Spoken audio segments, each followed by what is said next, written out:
Oh, I think they're doing a great job. A lot of them are. Good afternoon, Dwayne. How are you? Not too bad, sir. Ladies and gentlemen, Radio Cayman's Talk Today with Sterling Dwayne Ebanks. But I do have some questions. There are more questions than answers. Radio Cayman's Talk Today. If you're ready to talk, we're willing to listen. Well, I really enjoy this program today. Cayman Islands' foremost listeners participation program. May God bless every person.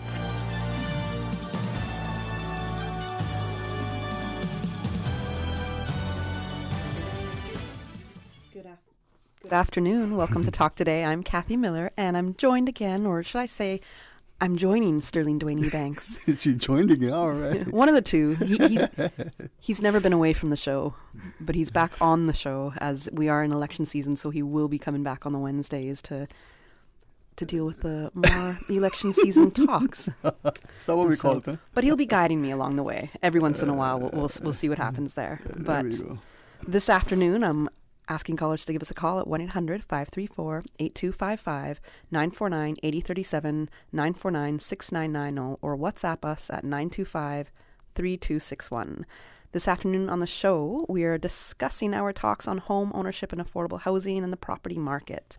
We have Mr. Robert Bodden of Robson Construction. He's giving us his perspective, which is from a construction company, development company. And after that, we will be joined by the Honourable Joseph Hew, Minister of Commerce, Planning and Infrastructure. Minister Hew will be discussing the Business Incubator Program and how it's positioned to help startup businesses in the Cayman Islands. And closing out the show, we will have Laura Watler from Work to discuss the new Users Job Interface Program. So we're going to bring it back to a commercial break, the little disclaimer, and then we're going to start the show. Radio Cayman's Talk Today, the Cayman Islands' foremost listeners participation program. We ask our listeners to avoid statements or comments which are abusive, derogatory, malicious, or defamatory. Do not use any indecent language or make any statement which is false or misleading. Email talktoday@candw.ky or call 1-800-534-8255. courtesy of Flow. Cayman's #1 network that connects you to your world like never before. Let your voice be heard. Once again, here's your host, Sterling Dwayne Ebanks.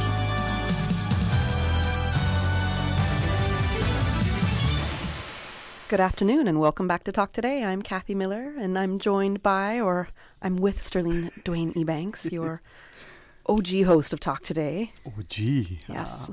Someone said to me on the original, I see how they broke the mold after they made that one. Well, But thank you very much for, the excellent job you've been doing in the last few Wednesdays. And the series, I must commend you. Just sitting to get to listen.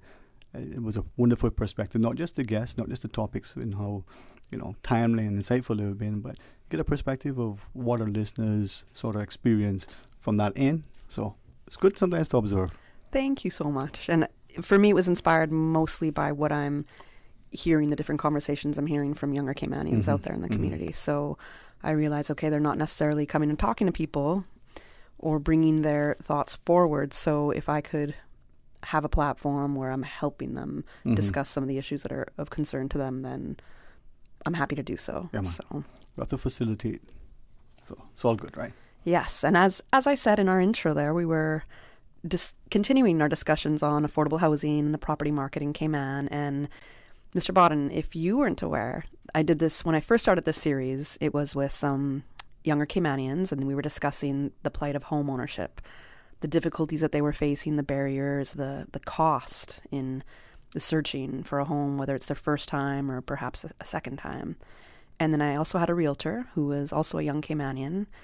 And what was impressive is she's sixth-generation Caymanian on both sides of her family. So she is very much rooted here and got into the real estate market at a very young age. She's still in her mid to late 20s. And it was so interesting hearing her perspective, but also in her agreeing that it's hard for younger people to buy a home. And I know last year when I was helping out in SRIU, there was an affordable housing initiative that started out where they were getting people from all over the community, developers, people who were in charge of different companies that do the rentals, people who are renting, homeowners. You had people from all all kind of sides of the coin that we're looking at how we can find solutions for affordable housing. So on this show today, I'm happy that we're welcoming you. You have a company, Robson Construction, and you do construction and developments. And I know from having worked with you in the past that you had a focus on affordable housing or more lower cost developments. Yeah, thank you very much for inviting me to attend your show. I've been in the business a little while because my second son was running the business for the last couple of months, but I was involved with the low-cost housing. We did 2 projects. One was the Blossom development, and the other one was the Lilac. Those were single bedroom. The Lilac was single bedrooms, and they sold for, I think, about $120,000 thereabouts, which was excellent for people, could afford that, And that was, 2016? 2016 or 2014, something. Somewhere around that area. Yeah, not that long ago. No, not that long ago. But it got to be for have low-cost housing in the Cayman Islands, there'll be a desire for some people to provide housing for our people. We got to look around our community and see the quality of housing that people are living in the different areas, and so let's improve that. That shouldn't be in Cayman when you building all these high expensive condos and all of this. I'm not bashing anybody by saying that, but I'm just saying that we should want to lift our people higher up, and it's got to be a desire for us, and we got to look at the cost. Cost is very high, you can't, and again for low income or Caymanian people shouldn't think about living in Georgetown because the land has gone up so high that you can't build a low-cost housing in Georgetown here unless it's an apartment here. And you have to find, this is important, how to find some high-end dry land. Land have to be dry and that not gonna settle water, because if you buy a piece of land like in a swamp area, yes, you're going to pay top dollar for it, and then turn around on top of that, you're going to have to pay the same amount you paid for land to fill the land. So that's double the cost of the land right there. That increases. So that's just on land, because that's just on land. There's a lot of pre-construction developments that were built in the more swampy areas. Swampy areas, yes. But again, that was a development, so you didn't have to pay for that cost of filling, but it added to the overall cost. That do add to the cost. So that's one cost you get for a low-cost housing. Nearly all the houses around there is over $300,000. I'm told, and I haven't done proper research on it, but that's what I'm told that is around that area. So the person let's say, for instance, the bank teller, I'm guessing now, been a little while since I checked on it, about $2,000 a month. If they got another spouse earning $2,000 a month and then pay a mortgage, it's kind of a little bit high to meet those bank loans and all the expense of living and so forth in Cape Man. There are several things with the construction industry that the cost, that's the biggest problem. Whatever your material cost, you can always say is 50%. That can be the cost of for the labor. Now these costs make up several ways. Again, the government, the work permit, because all of us, we got to import people here to work, a mason, carpenter. So those workman fees are quite high. Right. $2,100 I think is for a mason help, I believe it is $2,100 for the work permit. For a supervisor foreman, $4,600. Now, if a company have that, then they got to bill all those costs in, plus the health insurance, the pension. I know we waive the pension and so forth, and workman compensation, and all of these things. It do add the costs up. Now, the other area that I saw, and not bashing anybody, in my experience, it takes too long to go through planning. Now, I don't know how it is. I haven't done work with planning for quite a while, but it takes too long to get a plan approved. Maybe they improved, I don't know, and forgive me if I am saying wrong, but that's how my experience was, too long. Plus, when you start a project, some of the inspectors got to come out to inspect, which is good. Absolutely. But at the same time, it delays the project. 2-3 days before you can start back next phase of the construction of that house. So everything is what add the cost up. You can't continue unless you have another job. You can move to that. Then that's when you can save some money. But if you're dealing with one house and you got delay, all those delays, it costs money. And this is because the cost of the construction in our island, So, and also, we've been going with the conventional type of construction for years. The block, which is good, is strong. I believe in strength, and whatnot. Absolutely. But there are another alternative ways of building that will be cheaper. They can cut the cost down of labor. If you start a project like 6 months, 7 months, 8 months, you should be able to get that up, within a short period of time. This brings to memory many years ago, you had the Webb family, Peter Webb and Martha Webb, and I was told, I didn't see it, but I was told that they built a house, a 1,200 square foot house in 6 weeks, start to finish. There was no planning approval those days, but I'll tell you this, those houses were strong and Hurricane Ivan didn't trouble them. So, I'm not saying that you don't need the planning, but the fellas that were building this house built strong houses and it never hurt them.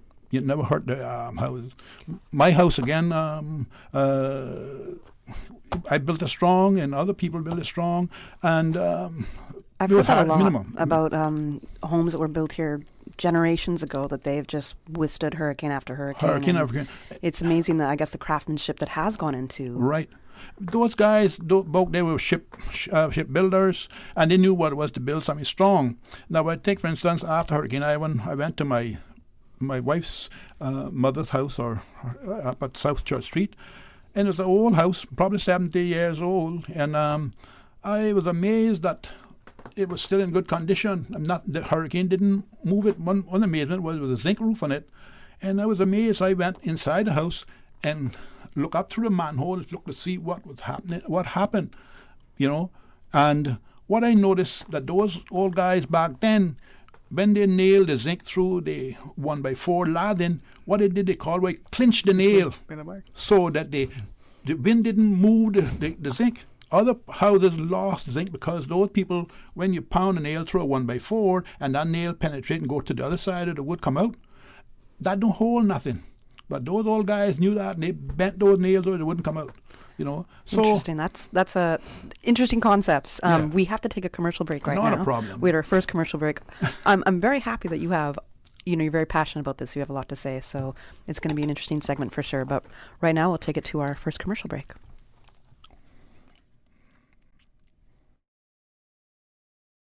The Cayman Islands Chamber of Commerce Pension Plan. We're here for you. Are you aware of the performance of your pension plan? The Chamber of Commerce Pension Plan provides quarterly fund fact sheets for our members to stay informed with the plan's performance. For the year ended August 31st, various life cycle funds provided returns between 9.2% and 16.5%, and our all-in expense ratio is currently the lowest it's ever been, a record low at 0.72%. Visit chamberpension.ky to review our fund fact sheets. You can see the performance as far back as 10 years. Remember that pensions are a longer-term investment strategy. Focus on the long term rather than the short-term returns. The Cayman Islands Chamber of Commerce Pension Plan continues to perform for you.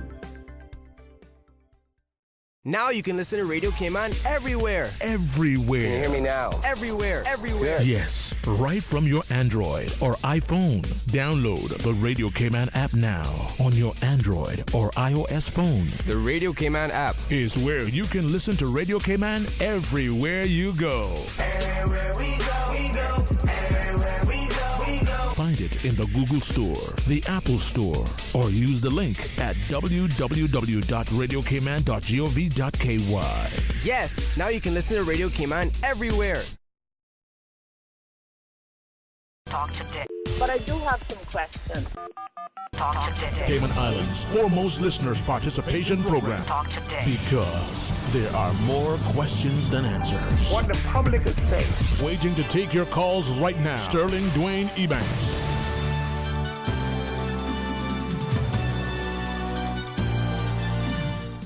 All right, welcome back to the show. I'm Kathy Miller. I'm here with Sterling Dwayne Ebanks, your regular Talk Today host, and our guest for this afternoon, Mr. Robert Bodden of Robson Construction. And Mr. Bodden was just going over back in the day what the craftsmanship, what the quality was like when it came to building the strong sustainable homes. They lasted generations in the Cayman Islands. Did you want to pick up on your thoughts again, Mr. Bodden? Yeah, we could pick up on the thoughts. I think what happened, other thing was, also people need to design a home that is affordable and the right size. What happened is a lot of time we go for these big structures, and after a couple of years, after your children grow up,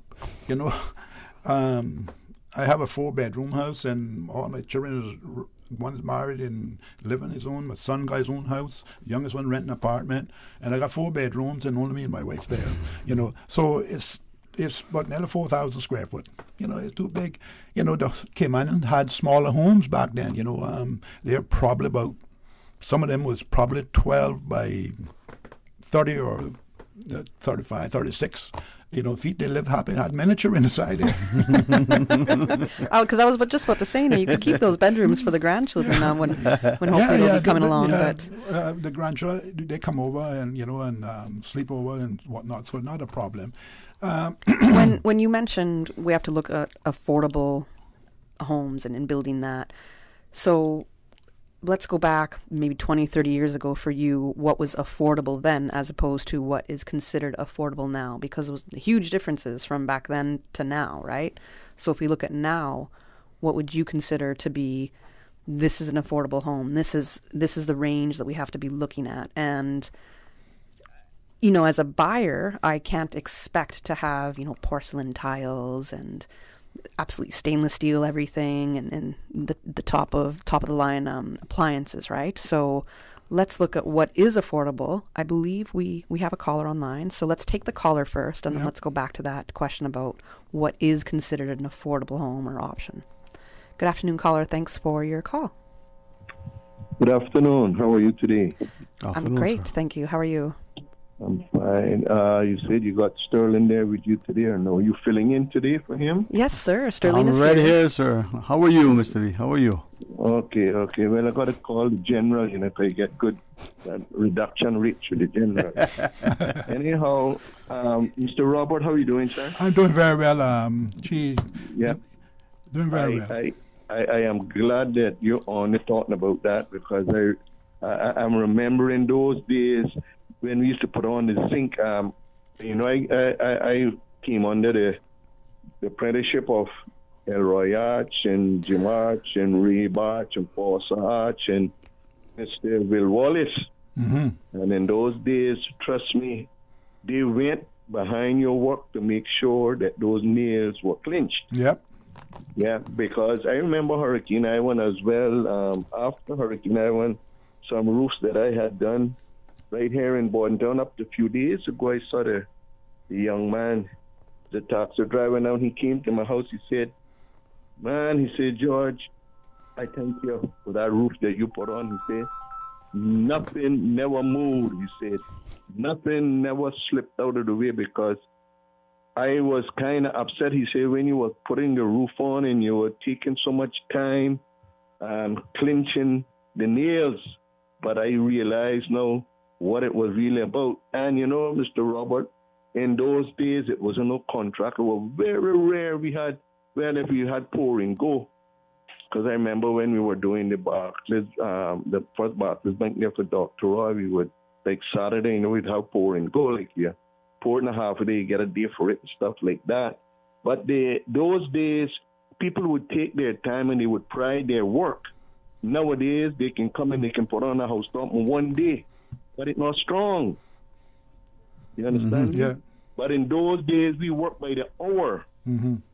Those days, I remember we would cut a piece of wood, a rafter, and when we cut that, you couldn't see a seam in that. Mm-hmm. Those days, nowadays, with the electrics, or some people, it's all about taking pride in what you do.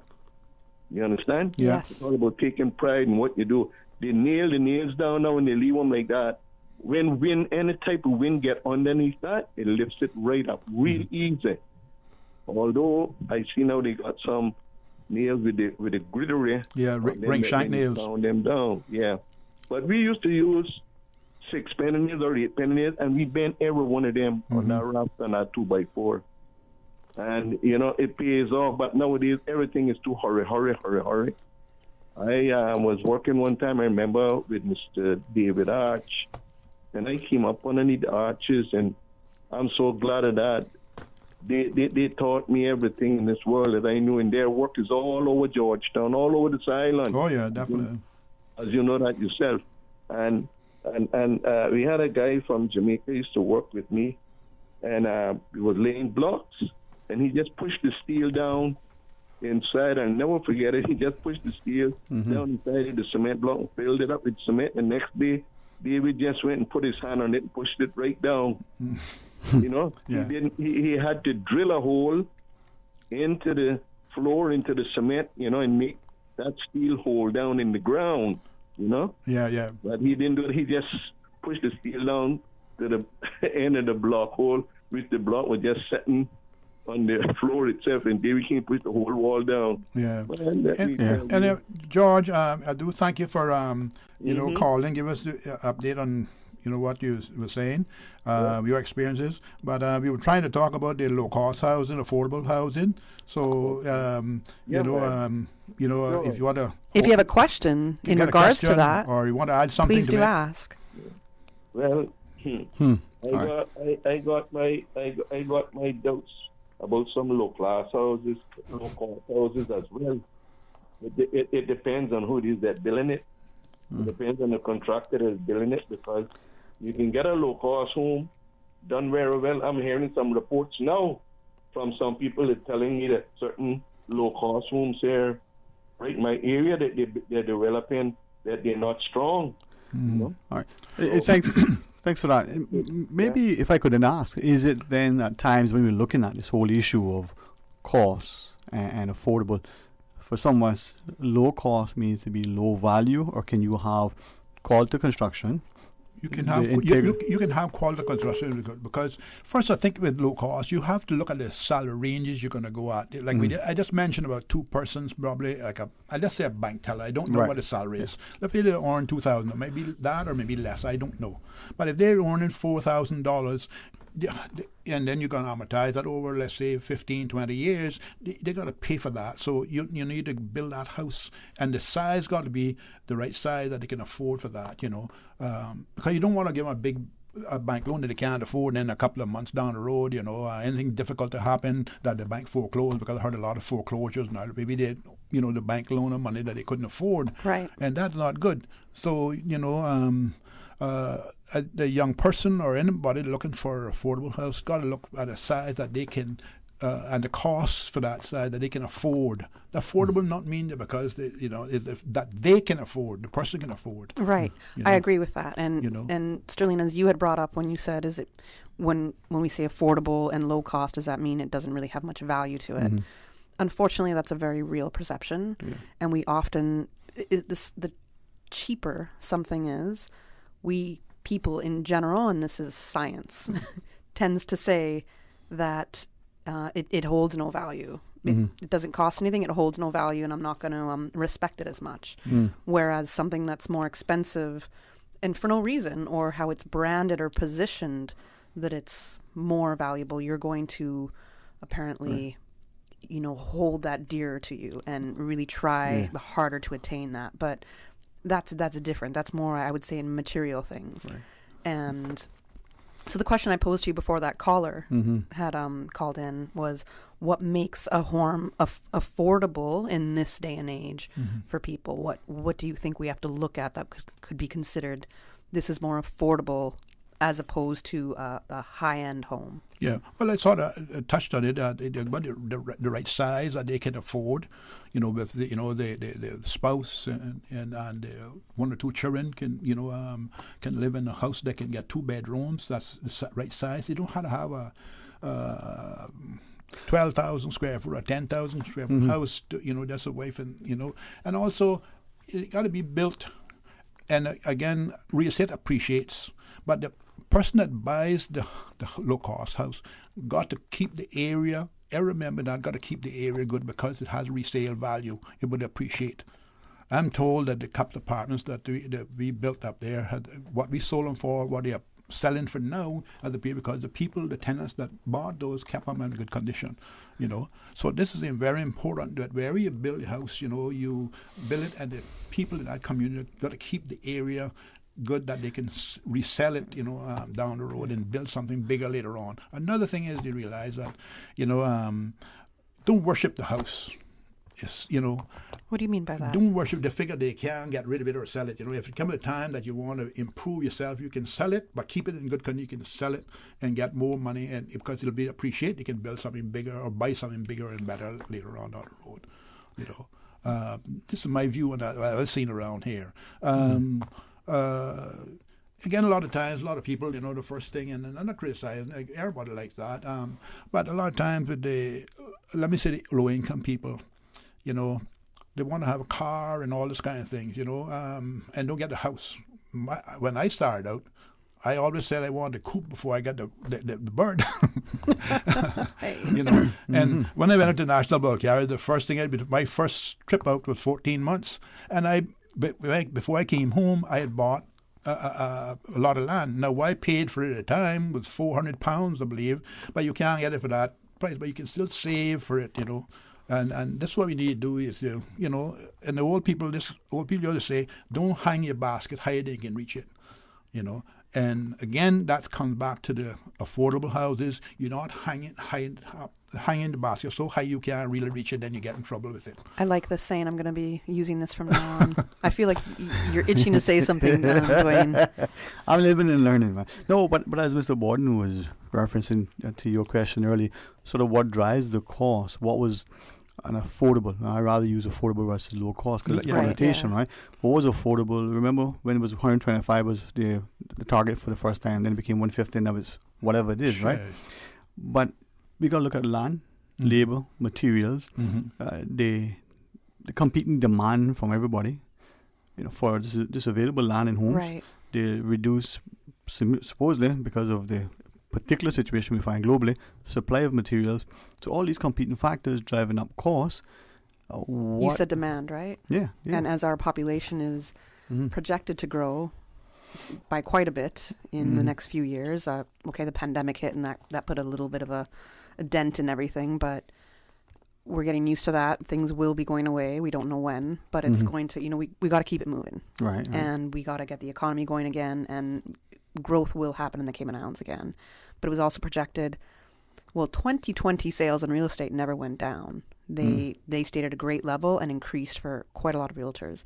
2021 is supposed to be just as great, if not better, at least than 2020 was. So the housing market is not going down.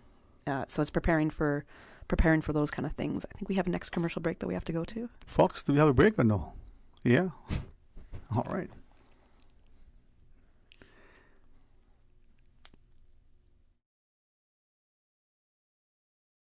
Why work with a Suriba agent? We can tell you that those letters represent a proven understanding of the real estate market in the Cayman Islands. But it also means so much more than that. Our trained Suriba agents are committed to ethics, integrity, and excellence of practice. It's all about confidence, knowing you are working with a qualified Suriba agent. As members of Suriba, your trust is our promise. To find a Suriba agent today or to search thousands of listens, visit Suriba.com. Suriba, the mark of excellence in real estate.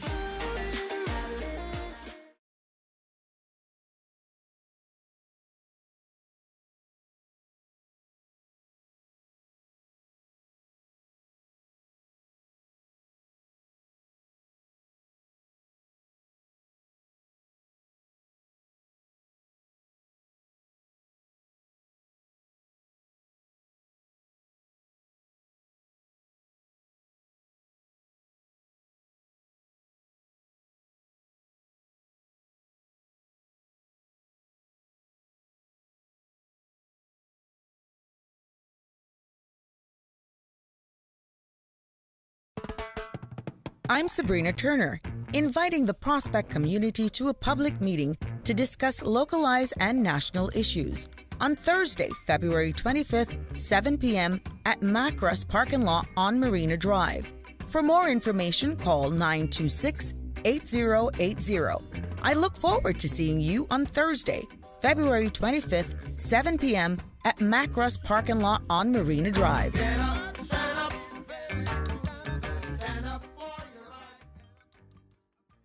Celebrate Cayman invites you to the dedication and groundbreaking ceremony for Seafarers Park on Thursday, the 25th of February from 4 p.m. to 6 p.m. Come and join us and get a look at the vision and plans for the new waterfront national landmark. Seafarers Park will serve as a site for us all to come together as a community in the heart of our capital. Join in the celebrations at the dedication and groundbreaking ceremony for Seafarers Park at the former Tower Building site on Thursday, the 25th of February from 4 p.m. to 6 p.m. We hope to see you there. We sailed on the sloop John B, my grandfather and me. Talk today. But I do have some questions. Talk today. Cayman Islands' foremost listeners participation program. Talk today. Because there are more questions than answers. What the public is saying. Waiting to take your calls right now. Sterling Dwayne Ebanks.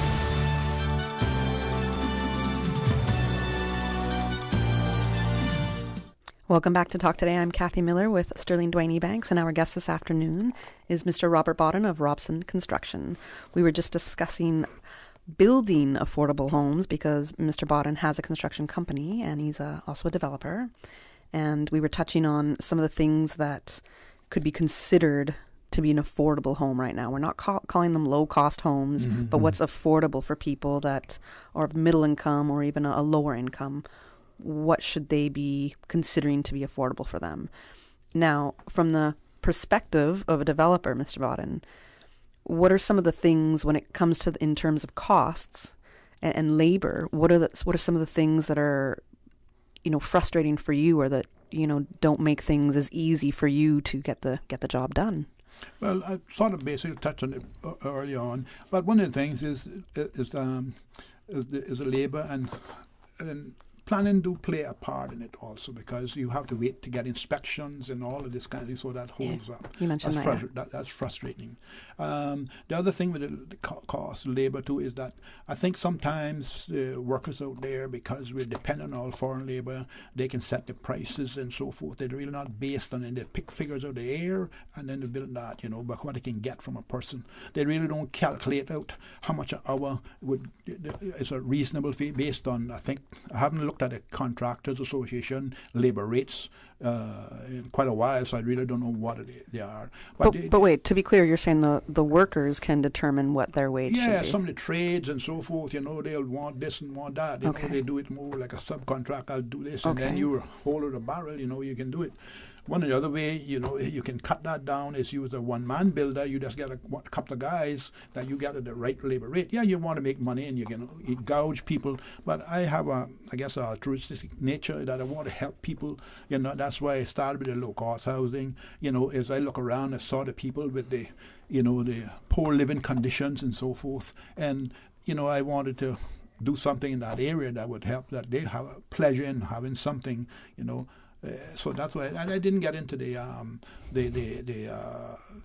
high-end homes and things like that. But why not? You easily could have, because I could have. But I don't want to say it's an easy way to make money, but as a developer, and I'm not saying greed plays a part with everybody, but if you have the opportunity to build and sell condos at $500,000 or a small one-bedroom for $350,000 and up, and know that foreign land investment is allowed here. There's no restrictions for that. So you could be having these condos bought up right away, or just helping build other investment portfolios by having really high-end living available.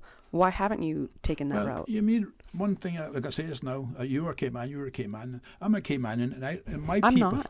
You're born. You look around, I call it my people. Yeah. I don't like to use the little man. That's not a good term, but I mean the people that are earning the minimum wage and the low income thing there. They're the one that need the house, need help. in the different areas. So that was my concern. As I look around, I walked through the district and I saw the condition that they were living in and so forth. And I had to do something, and that's why we started the project there, even though I had several problems with planning at the time, but we still persevered, and we was successful, and we didn't do anything after that. Several things happened. I worked with a couple of people, and they really didn't pay our companies quite a bit of money, and had to hold off. So I'm looking to try to do something again in the near future. But this is one of the things is if you don't have a desire to help your people in your North Side community, East End community, Bordentown community, Georgetown community, what are we here for? You know what I mean? We have to have a compassion for our people. In West Bay also you got people there. Because I walked through, I remember several years ago, somebody gave some prices to the Honorable Bush, and he called me to go around and give some prices on the area, and I had to go through the area there, and the prices they submitted was really gouged. When I went to and examined, man, I tell you the truth, the condition that the house were in, the people were living in, man, I tell you that I just had to turn away and go at one house especially, and it all been on my mind. I went there to help, to look at this property, to do some work for them. And I did the condition it just broke my heart, and I had to turn away. I didn't go back. I couldn't go back. So, So you have a big focus on helping your people. Helping the people. And that's what it's all about. At the end of the day, that's the only thing you're going to carry with you when you leave this time world. You don't carry 1 cent. Oh, you talk about the money, you don't carry 1 penny. Not one rich person that passed on carried 1 penny with them. All that they were in that expensive casket. But the good deeds you do is what you carry with you. Absolutely. And people the legacy that you that. leave. So this is what you do. What I mean? This is the condition. This is the thing. This is our drive. Everybody. You remember years ago, I think it was the Honorable Jim Borden.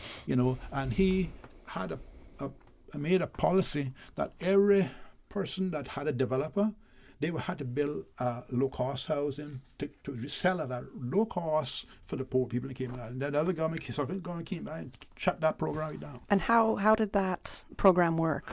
I think it built 1 or 2 houses, and then the next government came in and shut it down. Oh wow! Because that sounds like it would have been a great idea to see that come into fruition. Give it a little bit longer time to see, because that has been suggested in our previous talks in the series. Yeah, and the other way probably that we could look at the affordable houses. If a person wanted to buy a house, the developer, like let's say myself, could.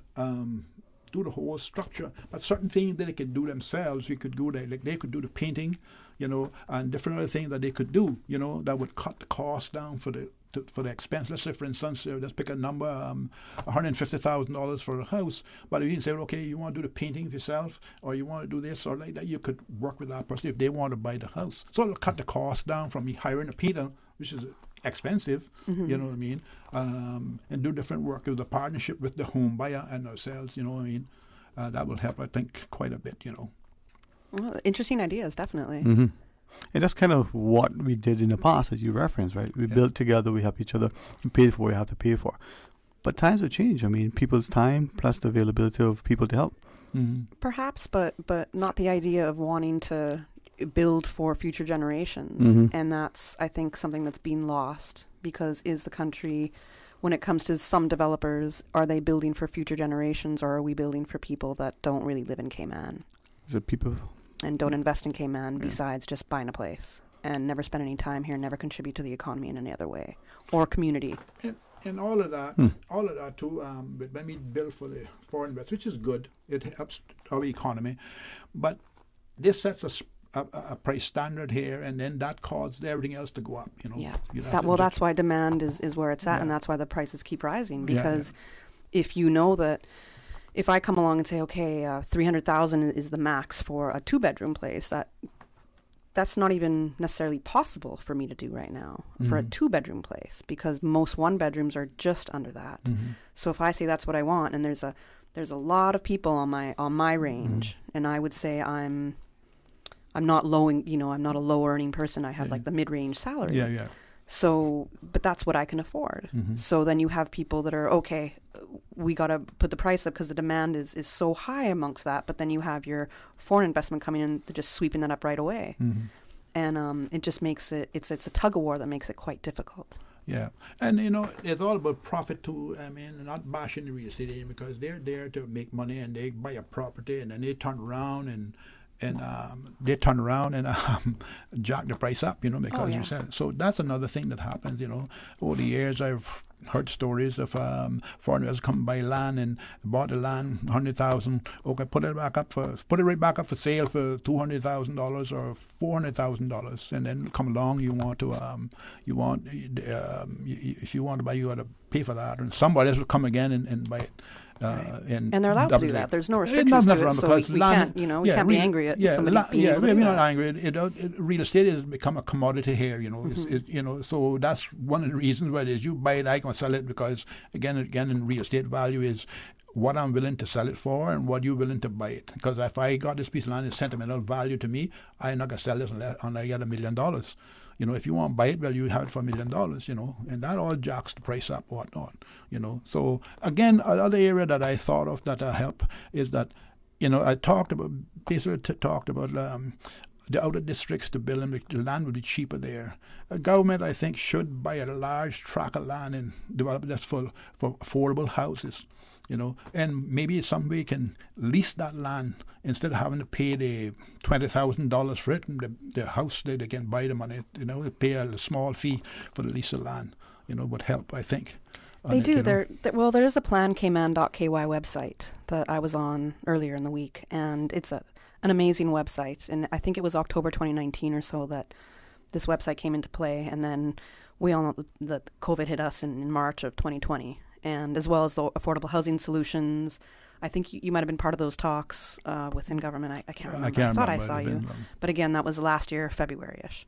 So, we got hit with the pandemic. A lot of things got put on hold. But I do know that a lot of effort is being made into looking towards more affordable housing solution.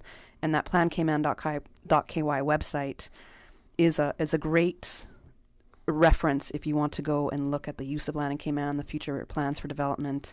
There's so many different topics that you can look at, and you can also see the history of Cayman's development plans there as well from way back. I don't even want to give the wrong year. The 2008 development plan, is there any change to that was done, in 2008, I think it was, we had the development plan in 2008. Is there changes to that plan then or not?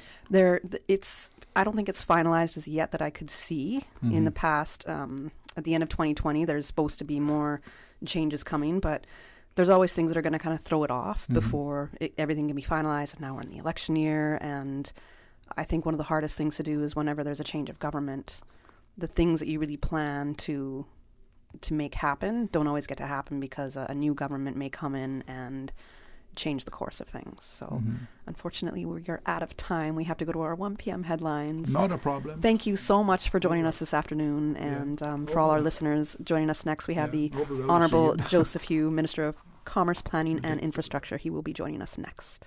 Continuing the Caymanian tradition. Let Cora keep my ground so clean. The heart and soul of the Cayman people. Thank you for keeping the culture alive. Let's spread the news every day. From East End to Georgetown, down into West Bay. Radio Cayman in the Cayman Islands. Today's biggest news. Radio Cayman. It's only 2 species that we have here on the island. Generations present. Your voice, your choice. It is in the best interest of the people of these islands. Local, regional, international. This is Headlines from Radio Cayman's newsroom. Today's biggest news. The next 2 shipments of the COVID-19 vaccine are already being prepared as the country marks more than 20,000 doses administered so far. His Excellency the Governor Martin Roper says the Cayman Islands have received 38,000 doses of the Pfizer-BioNTech vaccine from the United Kingdom so far and is currently in touch with the UK about Cayman's next 2 deliveries expected on the BA flight on March 11th and one around 2 weeks later. Turning to international news now, Ghana has become the first country to receive coronavirus vaccines through the COVAX Vaccine Sharing Initiative. A delivery of 600,000 doses of the AstraZeneca vaccine arrived in Accra on Wednesday. The first recipients are due to be healthcare workers. The COVAX scheme aims to reduce the divide between rich countries and poor nations unable to buy doses. The program is planning to deliver about 2 billion vaccine doses globally by the end of the year. A review by U.S. regulators of the single-shot Johnson & Johnson coronavirus vaccine finds it is safe, especially against severe cases. It paves the way for a third COVID-19 vaccine to be authorized in the U.S., possibly as early as this weekend. The vaccine could be a cost-effective alternative to Pfizer and Moderna, as it can be stored in a refrigerator instead of a freezer. The review is largely positive, but more nuanced than for the other two. The Food and Drug Administration found the Johnson & Johnson vaccine has known benefits in reducing both symptomatic and severe illness. And golf legend Tiger Woods is awake and recovering from surgery, according to a statement posted early Wednesday on his official Twitter account. Woods, who was involved in a serious car accident on Tuesday near Los Angeles, is responsive and recovering in his hospital room, the statement said. Woods suffered serious leg injuries and was trapped but conscious when emergency responders reached the scene of his one-vehicle rollover crash on a stretch of California road known for speeding and accidents, authorities said on Tuesday. Those are your latest headlines here on Radio Cayman. I'm Shanda Gallego. For the latest in news and information, follow Radio Cayman on social media, Facebook, Instagram, Twitter. Download the Radio Cayman app or log on to our website, radiocayman.gov.ky. Your voice, your choice, your radio. Now we all know how the Brackers felt last year. That's true. They did have an ag show last year because of COVID-19 lockdown. This week we will have the 2021 National Youth Cook-Off Champions, Shania Bodden and Christopher Mason from West Bay on the flex. We should ask Chef Fred to come along too.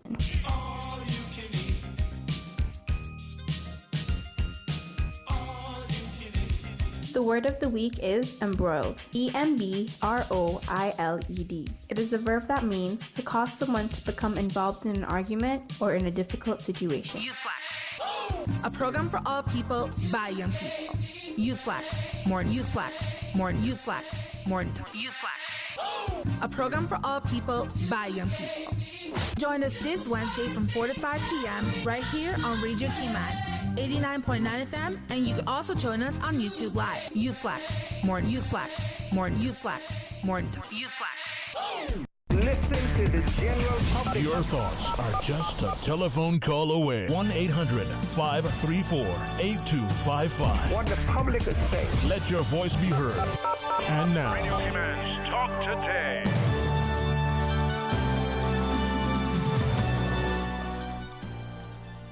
Good afternoon. Welcome back to Talk Today. I'm Kathy Miller with Sterling Dwayne Banks. You can give us a call at 1-800-534-8255 or 949-8037, 949-6990, or WhatsApp us. Dwayne is manning the phone for WhatsApp at 925-3261. Up until 2 p.m., we are joined now by the Honourable Joseph Hew, Minister of Commerce, Planning and Infrastructure, as well as Director for the Cayman Islands Centre for Business Development, Althea West Myers, and we are discussing the Business Incubator Program and how it's positioned to help startup businesses in the Cayman Islands. Good afternoon. How are you all doing today? Good afternoon. We're doing well, thank you. Okay. Excellent. So the Business Incubator Program, I think it's a great thing.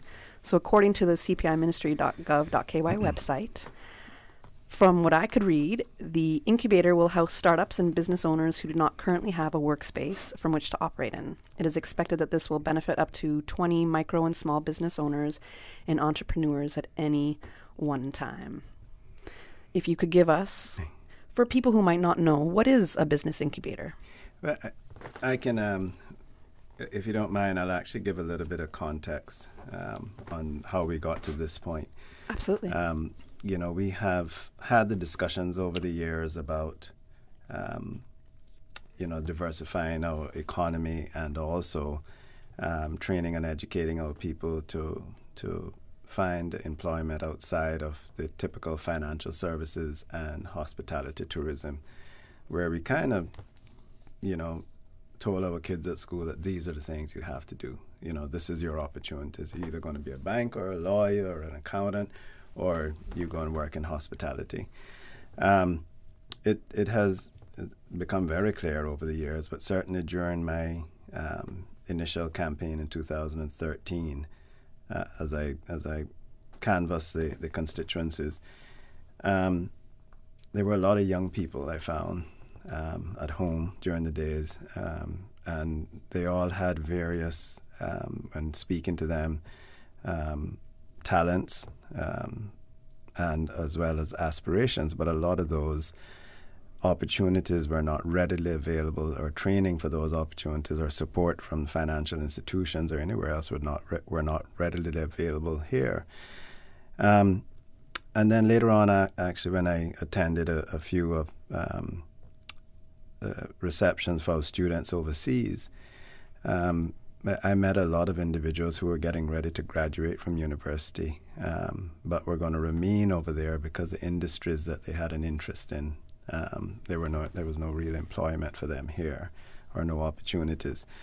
And so, one of the objectives of the government, and certainly something that's very near and dear to myself, was to support one of the government goals were to diversify the economy. So we've, over the years, we've seen medical tourism take off, and from that there's a large amount of opportunities there outside of being doctors and nurses. There's lab technicians and radiographers and all sorts of new and exciting opportunities that persons can obtain certification after a few months of training. And then we have seen growth in the Financial Technology Center, FinTech. We've seen growth in the Technology Center. We have Cayman Enterprise City, and now also we have the Tech Cayman. And so there are numerous opportunities available to Caymanians outside the scope of tourism and financial services, even though a lot of them tie in various areas. But then there's also the need. We saw the need and recognized the need for support for entrepreneurs who see these opportunities and want to take advantage of them. And as you know, it can be quite daunting. You have an idea and you do a business plan, or you struggle with a business plan, and then to try and walk into a financial institution to get funds can be quite a challenge. So we set out to develop the Center for Business Development. We worked along with the U.S. model, which is the SBDC, Small Business Development Centers, and we had a few seminars with representatives from there. And then we launched our own version, or we were getting ready to launch our own version after going through some training. In fact, we had a couple of mini seminars and included the financial institutions who were very excited about this. What we found, a lot of the managers and those in the financial institutions were very, very familiar of these sorts of programs throughout the region, and they're much more inclined to work with clients who have invested in this sort of partnership with a business development center. And so we were just about ready to launch when COVID hit. And so then we changed our model quickly. And I can't give enough praise and provide enough praise to Althea and her team there, and the many volunteers or persons that were seconded over from various departments, DCI in particular, to assist in transitioning to into a support mechanism for our local small and micro-sized businesses once the economy reopened. And then we had 2 grants that we issued. Phase 1, right after we were ready to go as soon as the economy reopened, and then most recently Phase 2, which is now being the process is continuing, and this is to assist those businesses that have survived and are showing that they have the ability to transition to the domestic market, and we're assisting them in several areas to help boost their business and then obviously then boost the local economy. And so now we're turning our focus back to the initial idea of an initial purpose of the Small Business Development Center, and that is to support small and micro businesses, but also to incentivize, to encourage, and to support entrepreneurism. And that is what what we're talking about here today is the incubator program that we are just about to launch at the center. So in short, this is an opportunity for entrepreneurs to have access to a workspace within the center. That will include laptops and other office equipment, all of the supporting office furniture that they need, as well as advisory panels made up of legal, accounting, marketing, and other business professionals. So this is a real hand-holding process. It's not going to be a handout. You certainly have to do your work. You have to fulfill your commitments. But it is a hand-holding and a real partnership with the incubator, with the clients and the center.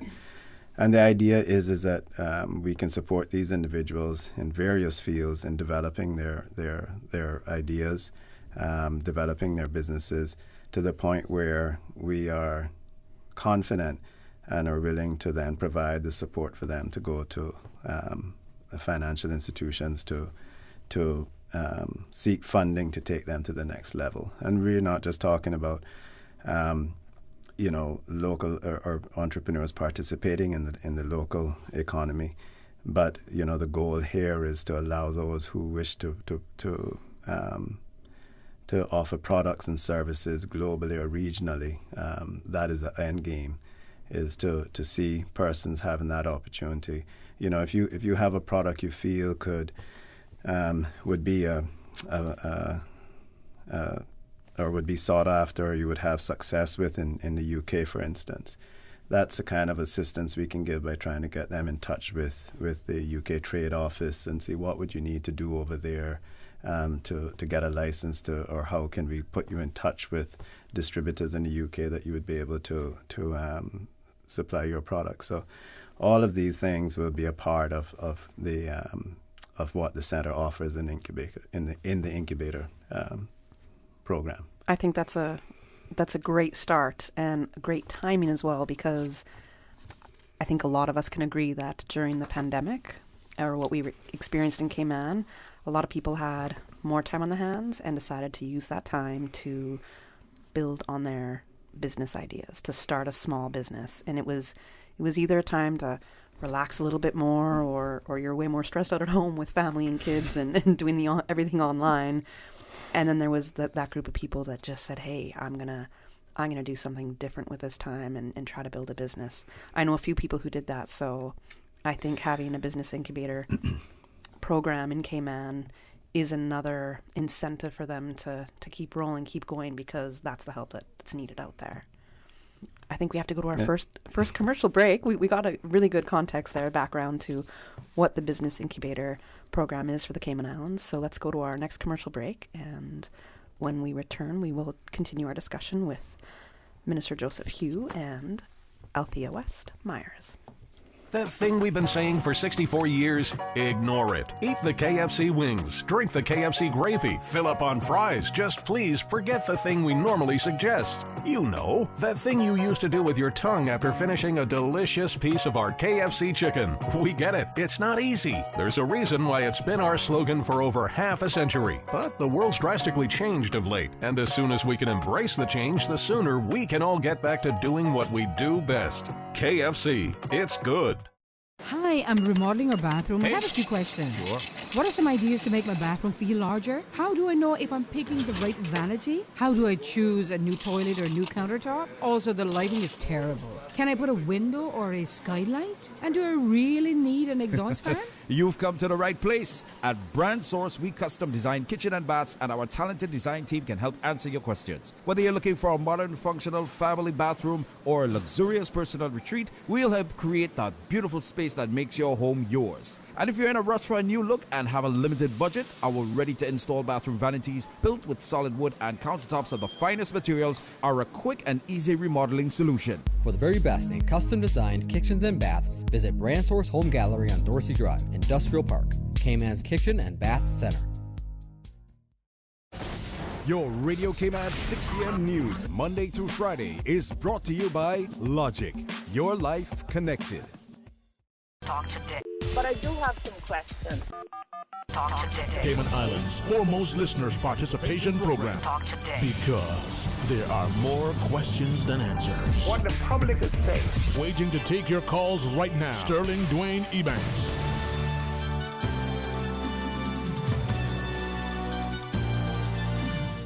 Good afternoon and welcome back to Talk Today. I'm Kathy Miller and I'm joined with the host of Talk Today, Sterling Dwayne Ebanks, and we are having join us this afternoon in this segment talking about the Business Incubator Program for the Cayman Islands. We have Director for the Cayman Islands Center for Business Development, Althea West Myers, and as hopefully most of you heard, the Honourable Joseph Hew, Minister of Commerce, Planning and Infrastructure, who gave us the background, the context, as Mr. Hew had said, to the Business Incubator Program in the Cayman Islands, what are the factors that led up to it, why we do have it here.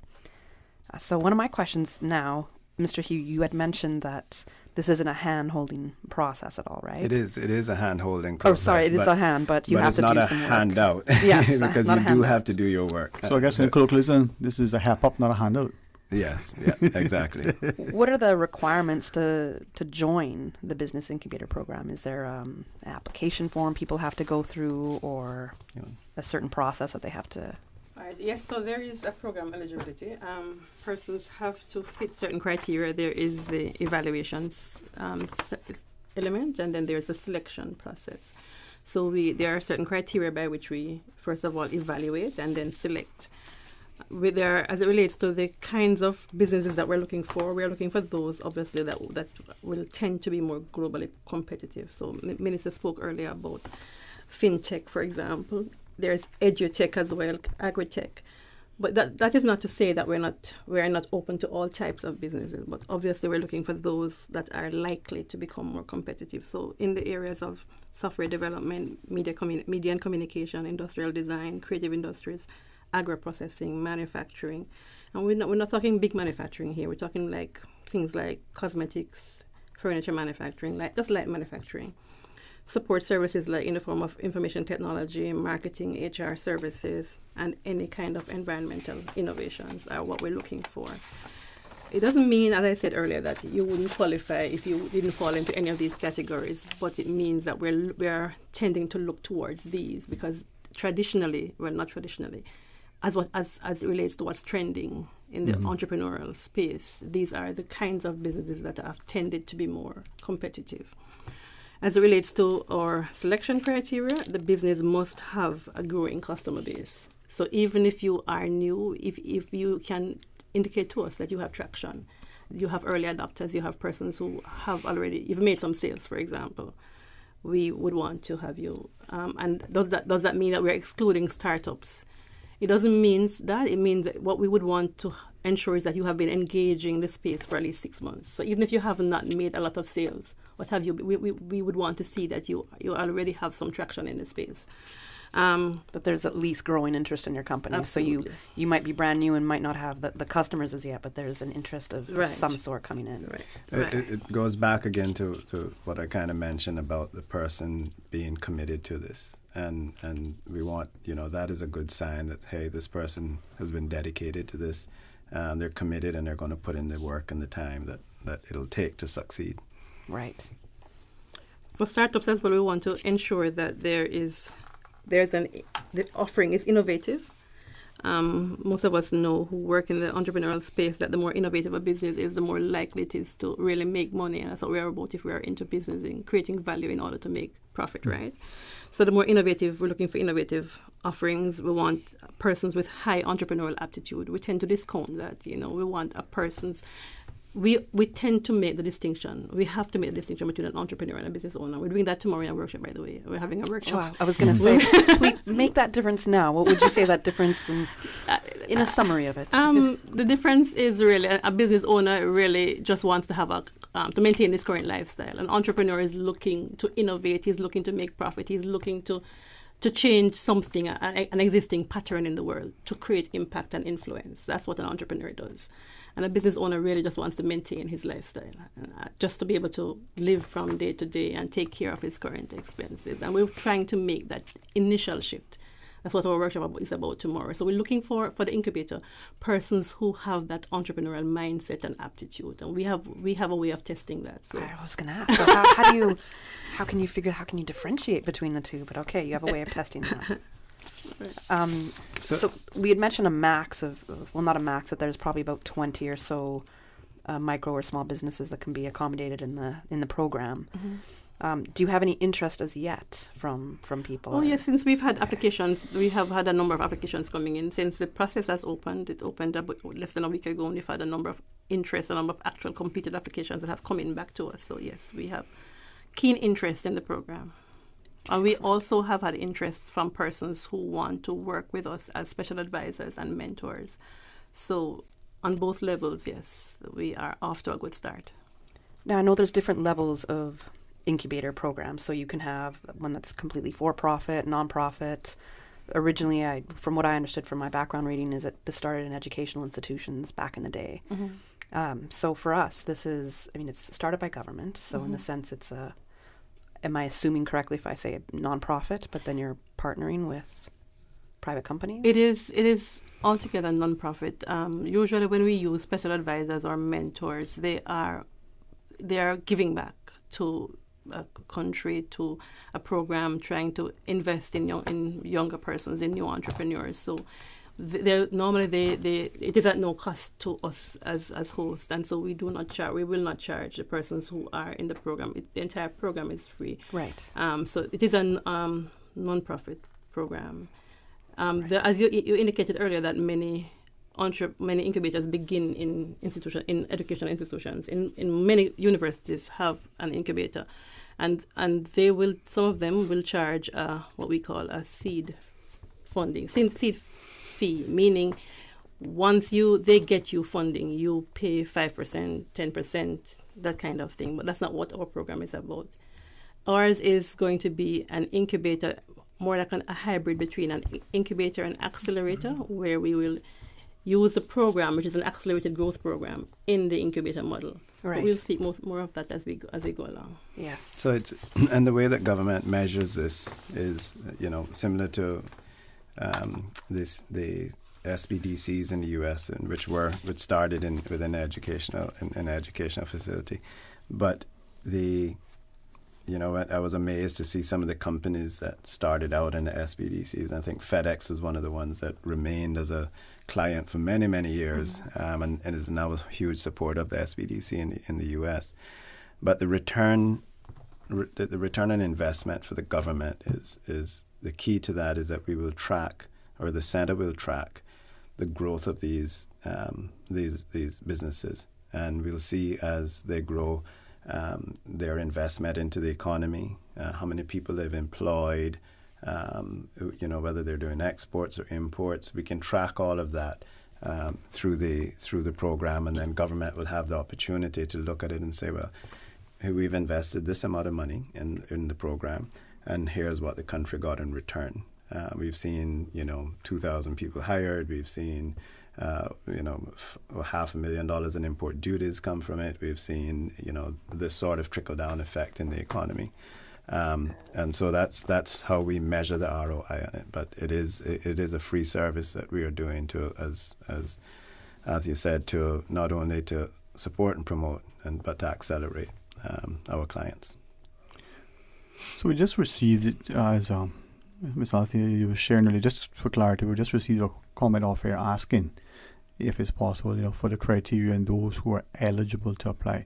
So would it also include those who are on a permit in the country, including sort of officers contracted within the civil service, if they want and they're looking for a small business grant? Are they also eligible? Talking about the grants, that's different. All of the grants have had to be had to have a trade and business license. Right. So a Caymanian company by law is a company that owns a trade and business license, at least 60% or more Caymanian owned and directed and directors. And so that's a criteria for our clientele. Right. And then for the respect to the business incubator to get the benefit? The same thing. The same thing? Yes. Okay. Yeah, well, that makes sense because you can have a business and, right.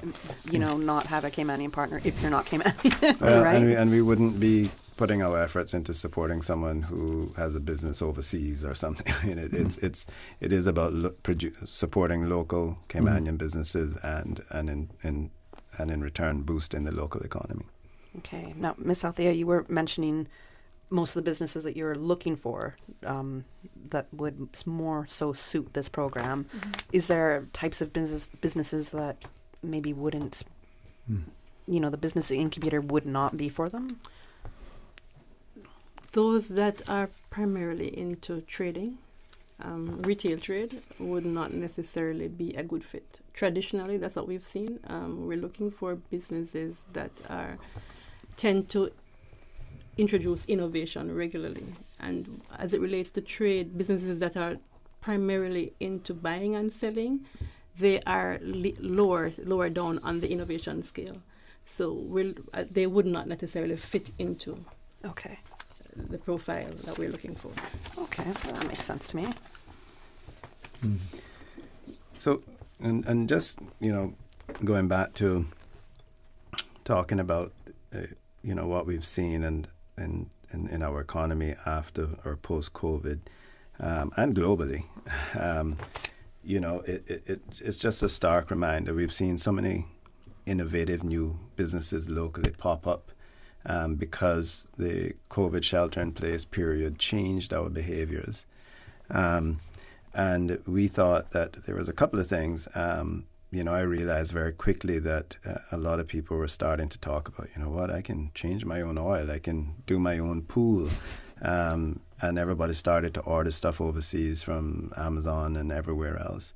And we, this was the ministry then, I said to them, listen, we need to put together a Shop Cayman campaign quickly, which we did, and it was a very successful virtual Shop Cayman campaign and festival, we called it. And then at the same time, we said we have to support our local businesses as we come out of this shelter in place.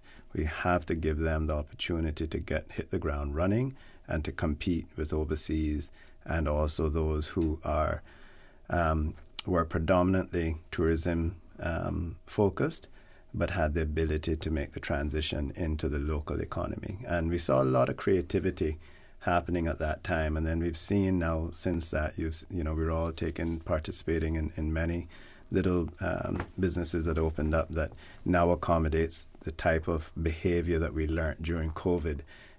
Things are being delivered more now than ever to the home. You can get just about everything delivered to your home now. It's true. Transportation has changed. Everything has changed quite a bit. And so, this is good evidence that despite the size of our population and the physical size of our little country, that we don't have the ability to innovate and to change and to make real impacts and inroads into some of these sectors that we talked about, and not just locally, but certainly regionally and globally. I would agree with you on that note for sure.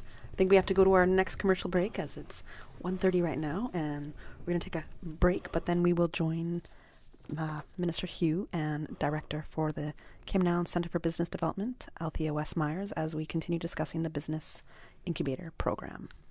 The Cayman Islands Agriculture Society is pleased to announce the end of February festivities. Kids Night Out, Parents Night Off at the Pavilion on Friday, February 26th from 6 until 10 p.m. Only $15 per child, including refreshments and activities. And on Saturday, February 27th, see the return of the new Market at the Pavilion from 8 a.m. until 3 p.m. Local food, crafts, meats, produce, clothing, live music, activities for the kids, a chance to win a cow for only $25 a ticket, gate prices, and much, much more. Entry only $2. Children under 13 are free. Take in all of the fun of the annual Cayman Islands Agriculture Show, but a wee bit smaller, at the Stacy Watler Pavilion in Lower Valley. Visit the newly launched website www.345agriculture.com to RSVP for our event.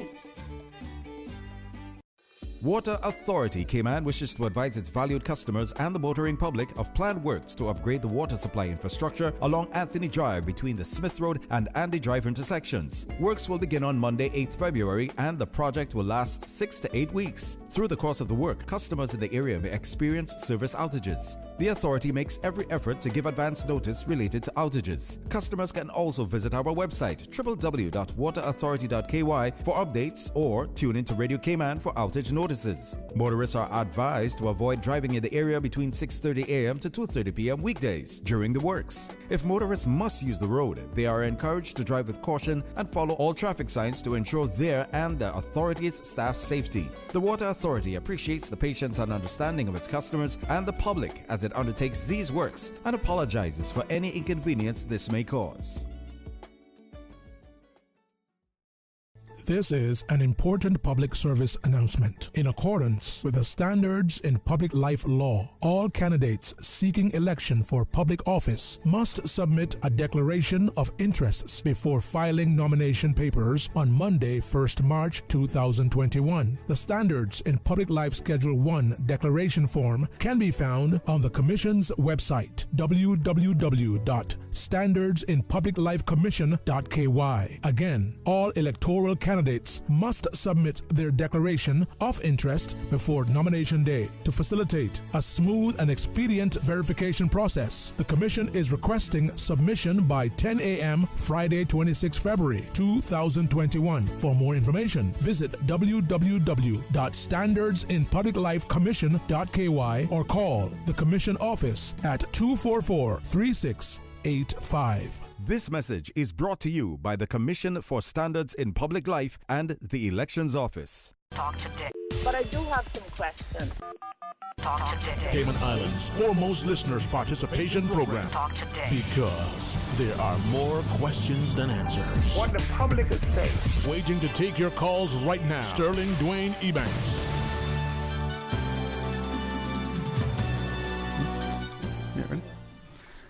Good afternoon. Welcome back to Talk Today. I'm Kathy Miller with Sterling Dwayne Ebanks. We will take your calls at 1-800-534-8255, 949-8037, or 949-6990. You can also WhatsApp us at 925-3261. And joining us in studio this afternoon, we are continuing our discussion with the Honourable Joseph Hew, Minister of Commerce, Planning and Infrastructure, as well as Director for the Cayman Islands Centre for Business Development, Althea Weston Myers. We were discussing the Business Incubator Program and some of the questions that we gave the context on the driving factors as to why the program is being initiated here. What are some of the requirements? How do you sign up? How do you be considered to be one of those smaller micro businesses that could be part of this incubator program? And Ms. Althea, you were saying that there's been an overwhelming response to people signing up for this so far since the application process started. Now, March 24th is when we're looking to start this program, right? We will launch the program on the 24th of March. We will actually have them with us in residence in the beginning of April. Okay, excellent. So with the people signing up, as you said, you had an overwhelming response to that. What are some of the questions that you're getting in regards to that application process, in regards to being a part of this? Generally, well, persons have just really wanted to find out, first of all, where do they access the application? And let me just say now that they're available at our offices. They're available also through the ministry's website. That's www.cpi ministry.gov.ky. Those are the two primary places for those persons coming into our workshop tomorrow. We'll also make them available for anybody as well. So they're actually a physical form. The last time we had an application through the grant program, it was actually online. It was an actual online program, but this is actually physical. It's downloadable. You send it in, bring it in to us, or send it back by email. Generally, the persons have wanted to find out, do I qualify? Is there anything that would prevent me from qualifying? And we've not said no to anybody so far. We're not really at that stage. We're not preventing anybody from applying. Of course, we'll have filters to determine who gets beyond stage 1, stage 2, stage 3. But we are encouraging as many persons as possible to apply. We really want to extend the program to as many suitable persons as possible. And let's say I have a business and my business is accepted to join the accelerator program. How long would I expect to be in this program? The program will last for 2 years. Okay. You'll be in residence for 2 years. It's hand-holding, and we've said 2 years because whether it be correct or not, there is something that says that businesses tend to fail at a rate of 80% in the first 2 years. So we've attached it to that because we want to handhold you through that fledgling stage of business when there is the strong likelihood of failure. We want to handhold you through that. In addition, we want to be able to get to understand what the entrepreneurial space is like, the ecosystem is like currently. So we want to not just have a 6-month accelerator program as we could have chosen to do. We wanted to test the entrepreneurial water. So we wanted a longer period to understand the nature of the businesses and thereafter to apply an accelerator process to them. So Minister spoke earlier about finding financiers. We're not looking just to loans. We're also looking to introduce equity capital. So persons who may want to invest in the businesses after that 2-year period, if they are, we expect to help them to be investment ready. So we're also looking at equity capital. So it's really a hybrid of an accelerator and an incubator model that we're trying to put together. Which is a great opportunity for those small business owners and these entrepreneurs because it gives them access to angel investors, to venture capitalists, to other investors that are saying, hey, I see what you're doing with this business and how it's going, and I'd like some equity in it for sure. And it gives us time as well to be able to find that support system, those investors for these potential. To see who's a good fit. And you mentioned the word accelerator a bit here, and there is a difference between an incubator and accelerator. Could you tell our listeners what that is? Primarily, accelerators tend to look for really high growth potential entrepreneurs who will increase revenue by 20% annually, just by looking at that initial assessment. And it usually lasts between 3 to 6 months, and the primary reason most times is just to find investors. Obviously, you give them a stronger network as well because you introduce mentors and you take them through a development path as well. But it's an accelerated method. That's why it's called accelerators, to get them quickly out of the startup phase.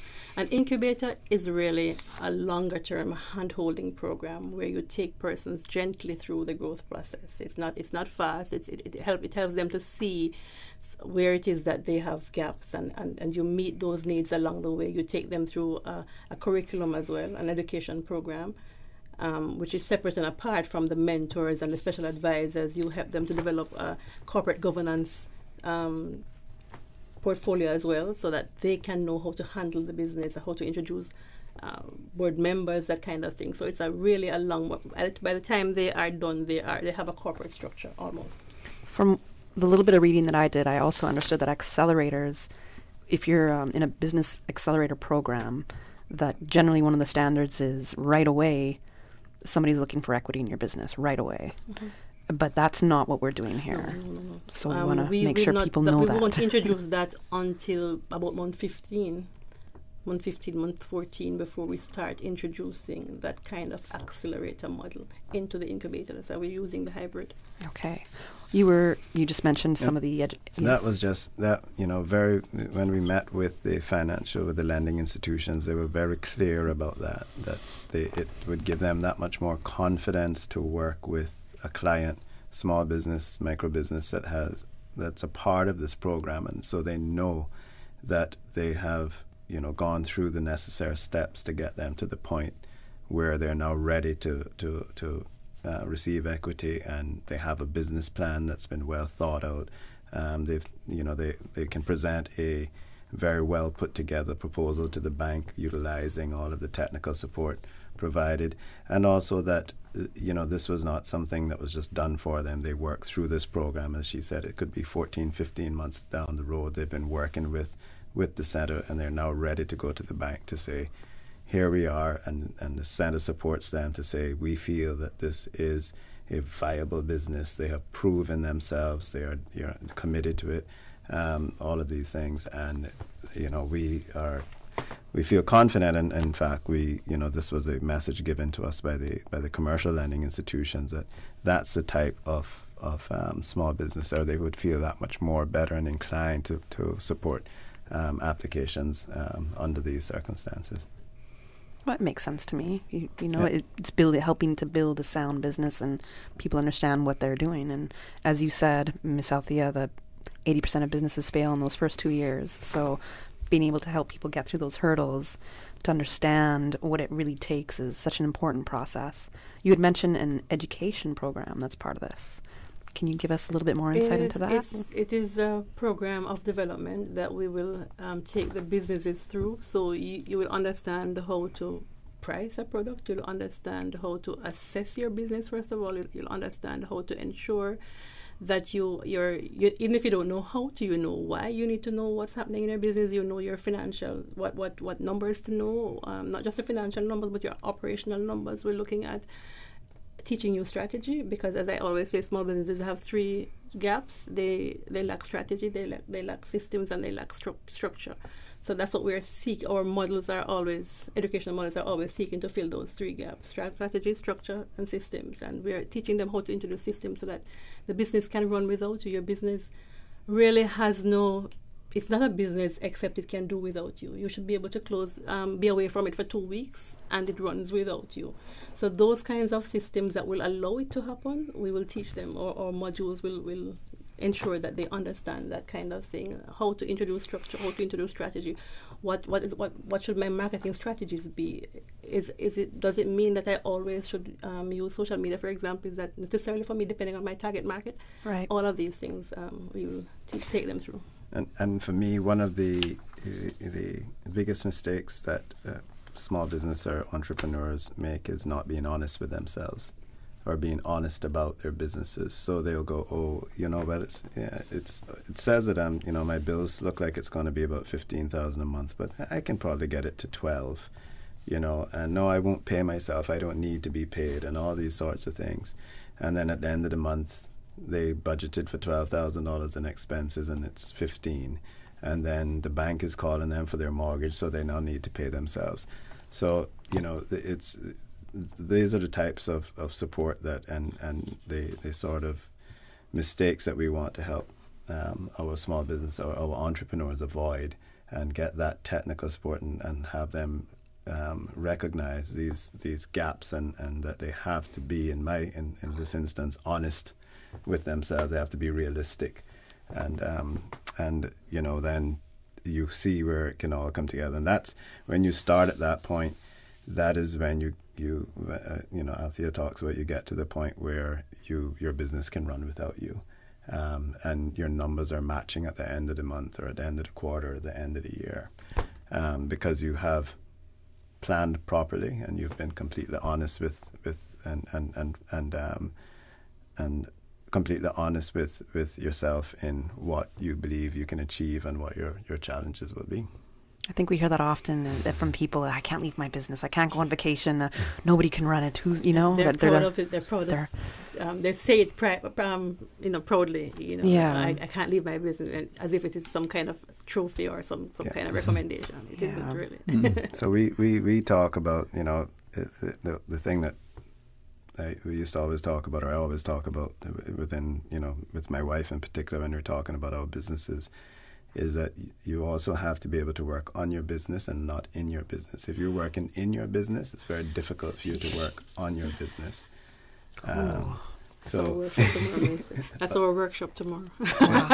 I'm going to have a difficult time with that one myself.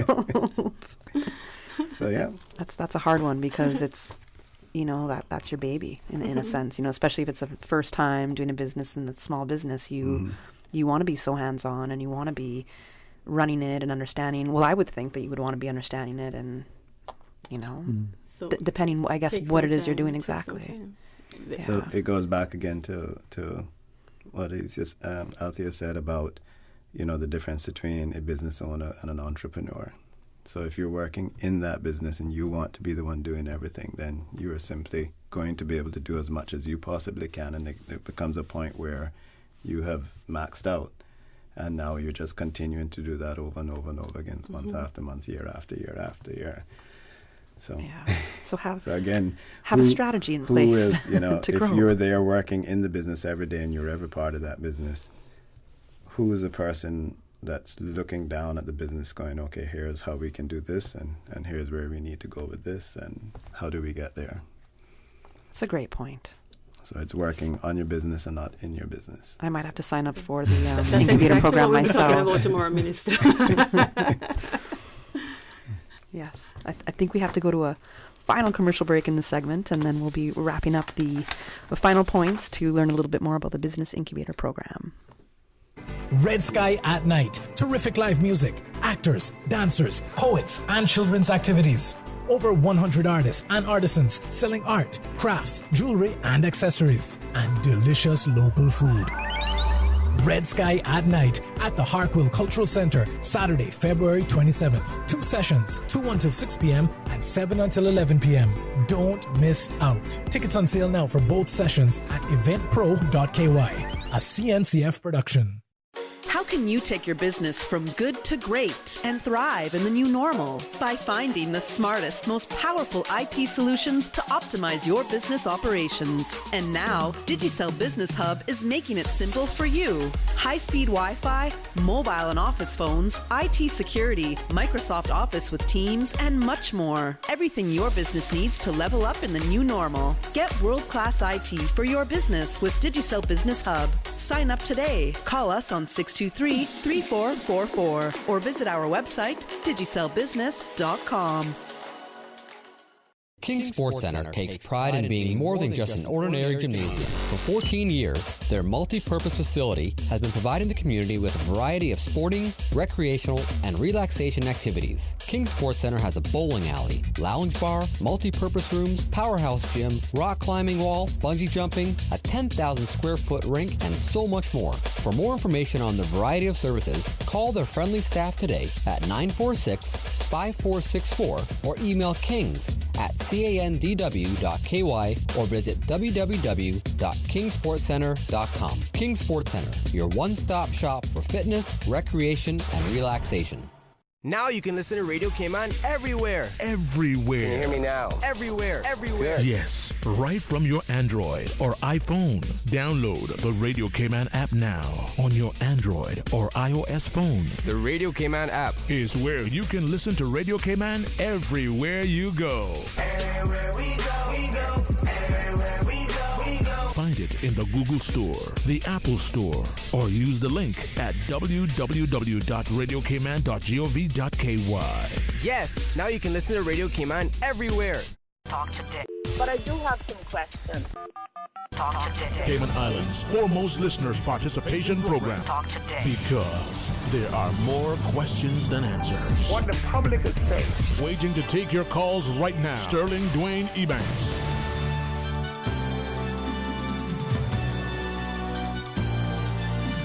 Good afternoon and welcome back to Talk Today. I'm Kathy Miller with Sterling Dwayne Ebanks, and we are in studio with Honorable Joseph Hew, Minister of Commerce, Planning and Infrastructure. We are discussing the Business Incubator Program. So with Ms. Althea, we got a lot of information on the application process, and Minister Hew, you were also giving us that background context and the importance of having this incubator program. I think you had some other other notes that you wanted to share with our listeners about this program in particular? Let me just repeat again that the deadline to apply for this for the incubator program is next week, Friday, March the 5th. And you can get the application forms from the center, which is in Baytown Plaza. That's across from the Wharf restaurant where the old HSBC used to be. Or on the website, the ministry's website, which is www.cpiministry.gov.ky. And if you have any other questions, you can email the center at cicbd@gov.ky. So hopefully we will have an overwhelming response to this, and I'm so excited about this. This is the workshops have been tremendous. The responses and the interactions over the last few months with the relief measures that we provided through the center, which was perfect. And what we have planned for the future, I think this center is going to be around for a while and will have a huge impact on our micro and small businesses and our entrepreneurs. I think it's great. I agree. Within the country. I mentioned earlier, but just to recap some of the efforts that have happened through the ministry and through the center. And I talked about phase 1, which was immediately following the shelter-in-place period. We provided a small business grant to 1,432 businesses. They benefited from approximately about $4.3 million. And then in phase 2 of the program, we had 370 businesses which were approved for amounts from $6,000 up to $20,000, and successful applicants are currently being processed and payments are being made out to the vendors. In both of these programs, we offered professional support to persons putting in the applications, getting as well as to the loan program at the Cayman Islands Development Bank. So we had a lot of interaction and with the clients, and then also in phase 2. This was to assist with goods and services and rent and things. So this was, again, contributing directly into the local economy, again, through, whether it's website design companies, furniture suppliers, etc. Everything is being transacted locally. But we had 370 businesses that took advantage of about $4.5 million in funding. We also had the loan program with the Cayman Islands Center for Business Development and the Cayman Islands Development Bank, which was a very low-interest loan scheme, which had deferred payments with a value of just over $1 million. During that process, we actually provided professional services to 44 small businesses in creating their executing their application. So a lot of the businesses came in. We needed to provide them with accounting services, et cetera, to get their financials in place and to process all the documents needed for the loan application. And so 44 businesses were afforded those services during that process as well. And then just recently, we had a lot of businesses that did not qualify for phase 2. They had not made that transition into the local market and are predominantly reliant on tourism and the borders opening. And with the delay in the opening of the borders, the government decided to provide those businesses who had applied for phase 2 but were not qualified for the program under phase 2 with a $3,000 stipend similar to phase 1. And we had over 450 micro and small businesses who qualified for that, and for a total of just over $1.3 million. So those are all of the support that we've offered, financial support and technical support that we've offered to the micro and small businesses since the opening of the center and since we have been affected by COVID. We also continued our business, the waiver of the trade and business licensing fees for all small and micro businesses. So just making it as easy as possible for everyone to not only survive but to thrive post the COVID shelter in place. And as a result of that, we saw an increase in demand from DCI services. March to July 2020, we saw 30% increase due to government waiving the fees. Applications for new trade and business licenses in 2019 were 2,982, and in 2020, despite COVID and shelter in place, we had 3,861 new license applications. Which is pretty incredible. Yep. So in 2019, the board processed a total of 11,634 applications, and in 2020, they processed 14,890 applications. Wow. So that included the new applications and renewals and amendments. A lot of people made amendments to their licenses to transition into the local market, which we talked about earlier. Right. So that's incredible. Showed incredible resilience within the economy, confidence within the economy, and it also showed the resilience of our people as well, and our businesses. And we were chatting offline earlier about and how the Caymanian people or not even our community as a whole really went over and above in supporting small businesses. So many people intentionally said, "I want to buy this locally. I want to do this locally," and so the retail market has been has done well coming out. It takes a long time to make up for 3 or 4 months being closed, but I must say that all indications are that the community really stepped up and supported small businesses. We ran a very successful campaign through the ministry, the Shop Cayman campaign, and the virtual festival, and the feedback from that was tremendous. And a couple of shoppers' nights out and that sort of stuff. Yes. Very well supported, very, very well supported. And then we also took the opportunity to offer. Obviously, there's the tour companies were not very busy with the lack of tourists, and so we ran the Hop On Hop Off pilot program, which we have buses running in opposite directions in a circuit in and around Georgetown up to Kirk Supermarket on North Church Street and up to Foster's by the airport, and then hitting all of the key areas in Georgetown. And that has been quite successful. In fact, we are going to extend the incubation period to June for another few months. And at current, about 500 people a week are using that service. We just also launched a couple of weeks ago the live and interactive app. Yes. So it's the Georgetown Shuttle. So it's available on both Apple and the Android platform, and it's fantastic. You can see exactly where the bus is and where the pickup spots are, and you're able to time yourself to go and hop onto the bus and hop back off. I know you mentioned it's going to be extended, but when our borders do open up again, yes. Is it something that we can hopefully look forward to continue having? So based and that'll be the next government, a decision that'll be made. But based on this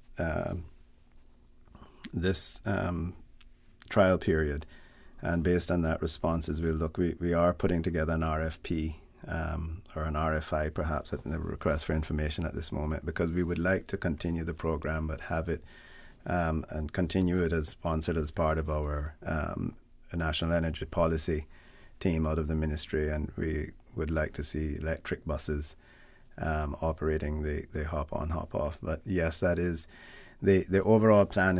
And we would get into Georgetown revitalization and all of that sort of stuff. But yeah, people have complained to us that they don't mind taking the public buses into town, but then when they have to walk from Elgin Avenue all the way across to Mary Street, they're drenched in sweat. It's 90-something degrees in the summers, etc.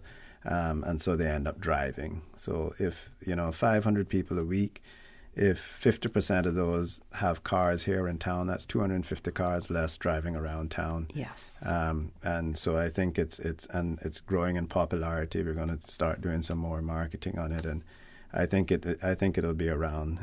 This is certainly a program that we would want to keep around in the future development of Georgetown. And there's a lot to come with public transport.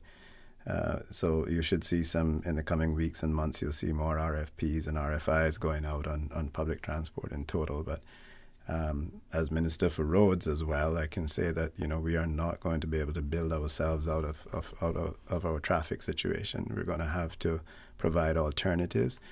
We are going to have to change some of our habits.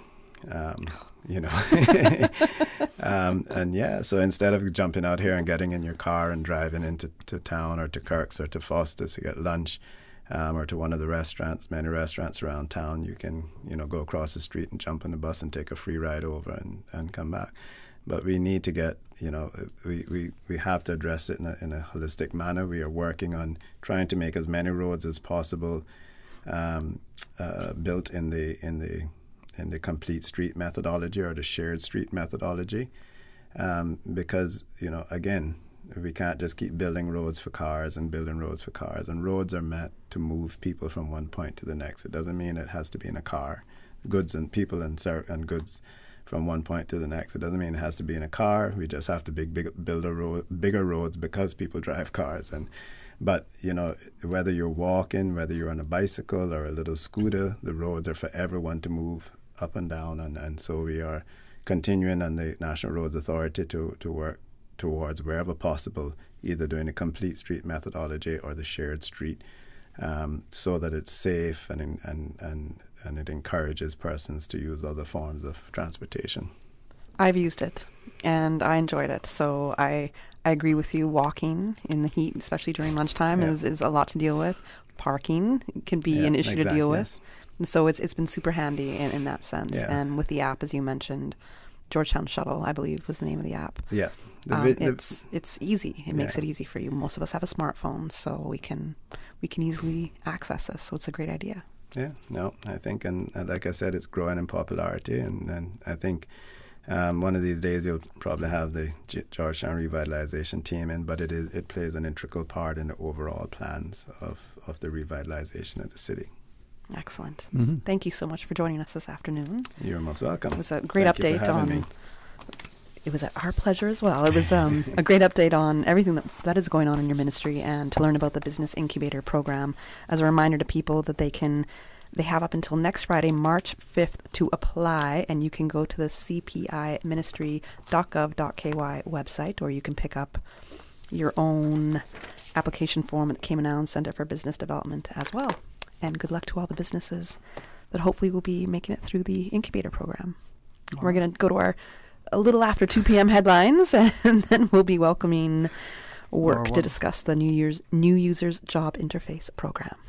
Follow Radio Cayman on Twitter.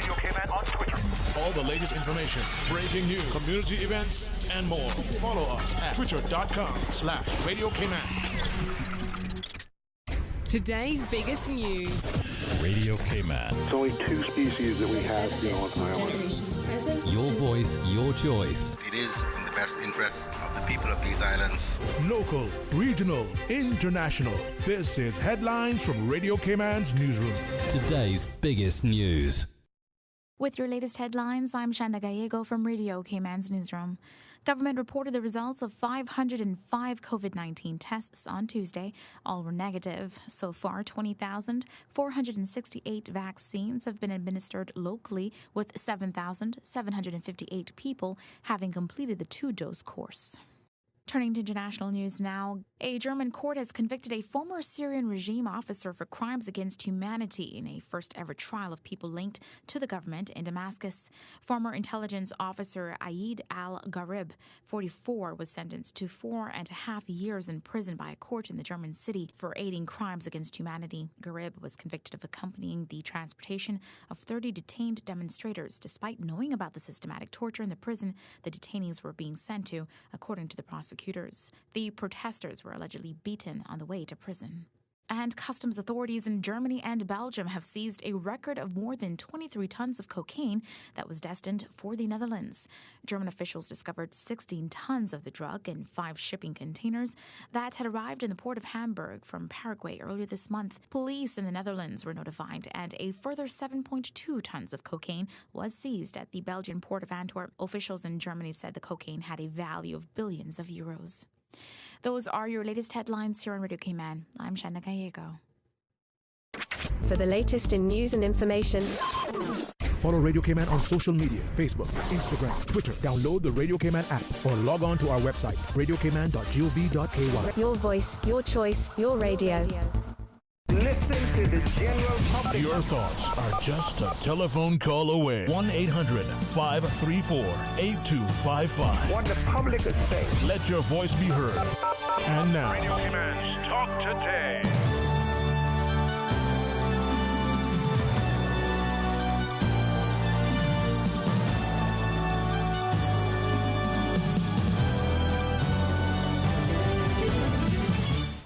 Good afternoon and welcome back to Talk Today. Joining us in this last segment of Talk Today, we have representatives from work. We have Deputy Director of Business Operations, Miss Laura Watler, and Jerry Scott. Jeremy? Jeremy. Oh, sorry, Jeremy. She's like, I'm chopping up the names already. Not a problem. Hey, I didn't have much to drink either today. Acting Director. You didn't, what did you say? I said I didn't have much to drink today either. I haven't in about a month now, so I'm beating you. Cough water. Oh, man. Hey, listen. If you don't laugh and live and love today, man, maybe tomorrow. Yep, indeed. Well, thank you very much for having us. It's great to have you guys here. Thank you. Now, I understand you're here to discuss the new Users Job Interface Program. That was a mouthful. So please tell us about this, what this is. Yes, so it's the Jobs Cayman, which we launched last year, and Jeremy can speak a little bit more about that. But it's the new user interface. So for some people that have used it before, you may or may not know that there were some challenges to begin with. So we are launching the new user interface that fixes a lot of those issues. Okay. So I'll let you introduce a little bit more. Sure. So good afternoon, everyone. Good afternoon. Good afternoon to the Cayman Islands. A little bit of background and context as to the Jobs Cayman portal. Obviously, last year we actually launched Jobs Cayman.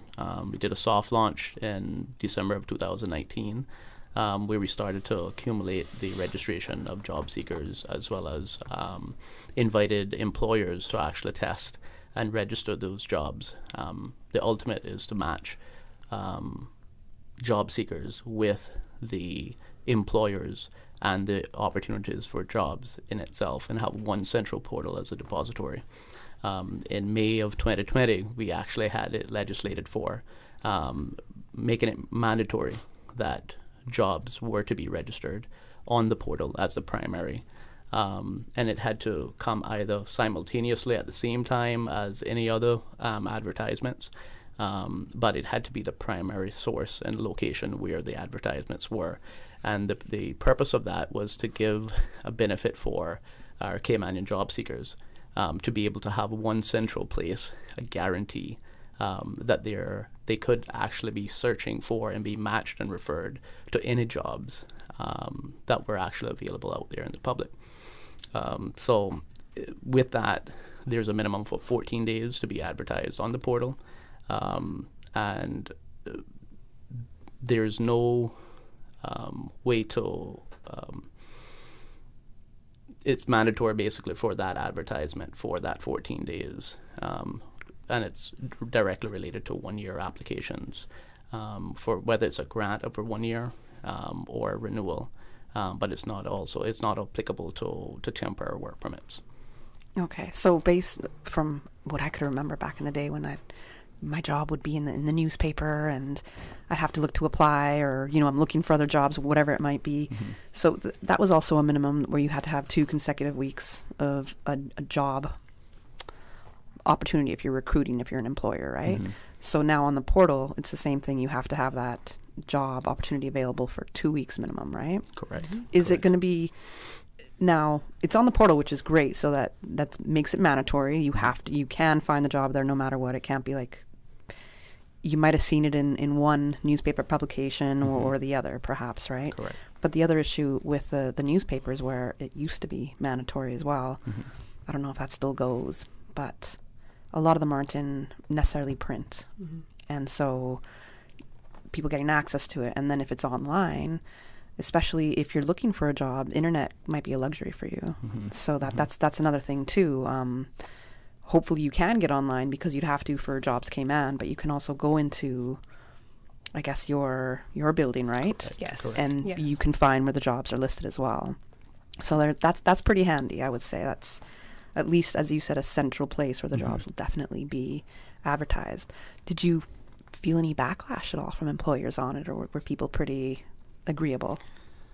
Well, I think initially everybody joined on. I think it's a way for us to move forward in terms of technology and utilizing what our resources here are on island, and be able to have it to the wider public.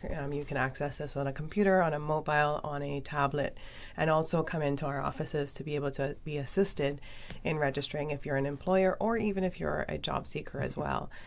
So we wanted to expand it, because obviously those newspapers aren't going to be printed, especially during lockdown and COVID. We saw a reduction in that. So we wanted to make sure that these opportunities were not getting missed. So I don't think there was an initial, I think the backlash or the hesitancy was because of the lack of navigational and intuitiveness of the system. So that's one of the improvements, or two of the improvements that we're launching as of Monday, is that you'll find it very, very much user friendly, easy to navigate, very intuitive, as opposed to what it was before. So we've taken that feedback as we launched. We collected a lot of feedback from external stakeholders and also internal stakeholders as well. So we've implemented those changes. So now we've done internal testing, and also a small number of external stakeholders that ranged in industries to be able to give us feedback before launching on Monday. So we've also been able to get very excited feedback, actually, from the employers that we've been working with. We demoed it about 3 weeks ago to them, and they were very, very happy about the changes. So we are very excited to relaunch the new look of Jobs Cayman, and really push this for the employers and also the job seekers to be able to navigate things quickly, to be able to see what's available, whether it's a job posting or that they're looking for a job. So making it very accessible, and also very that user friendliness and throughout the different platforms. So okay, excellent. As a listener, we recognize how we're leveraging the technology, but we're getting people to understand that this is about helping the employer as much as the employee. Recruitment can be expensive. I was just curious though, since it's not applicable to temporary permits, any concerns relative to either people circumventing the system, putting a temporary and converting it later on, or because it's a temp, someone may miss an opportunity that could down the road be converted? So currently there are some concerns in relation to that, and we have it on the table that we're actually looking at. The progression on to full-time work permits, it still becomes mandatory then for that to be advertised, given at that stage the ability for any registered job seekers to be referred and to be considered on the back end. One of the things to mention that the system, in essence, had at the commencement of launch was the ability for administrators on the back end to see where a job seeker has in fact referred themselves. And this was also the major benefit.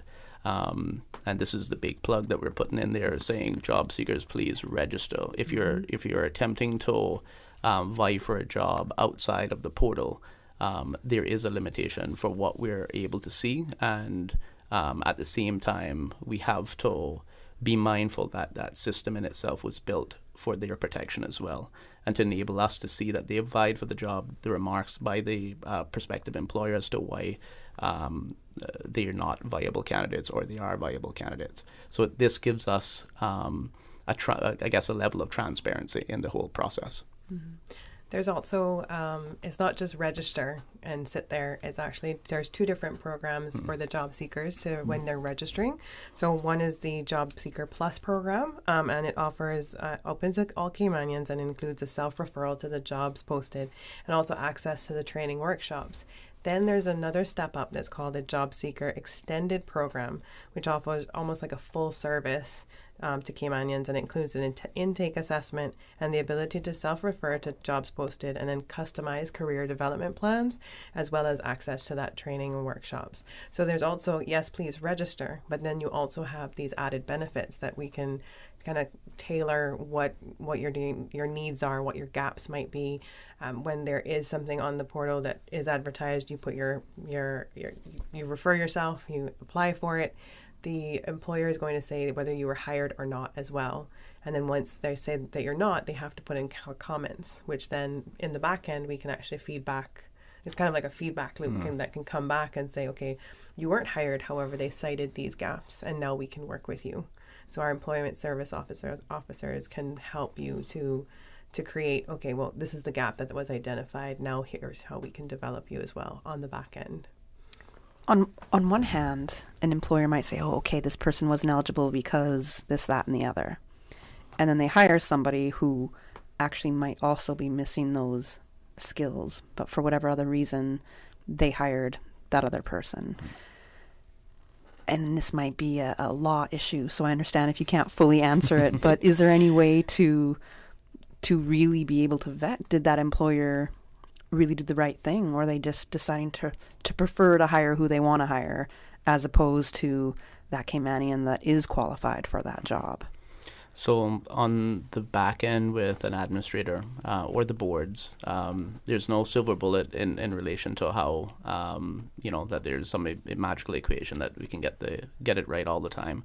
But there are the production of documents as well, and a full declaration that has to be looked at in its entirety.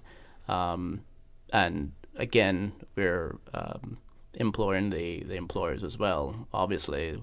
In order for us to effectively do our jobs as well, we're expecting full transparency on their part as well, to enable or to ensure as well the Caymanians are in fact getting the priority in the assessment and decision in relation to the job. For the Caymanians that have not been successful in securing the job, and you were able to identify what gaps they're missing. And be able to work on them, on those skills. And as Laura, as you had mentioned, there's that career development as well that you can offer in one of the tiers.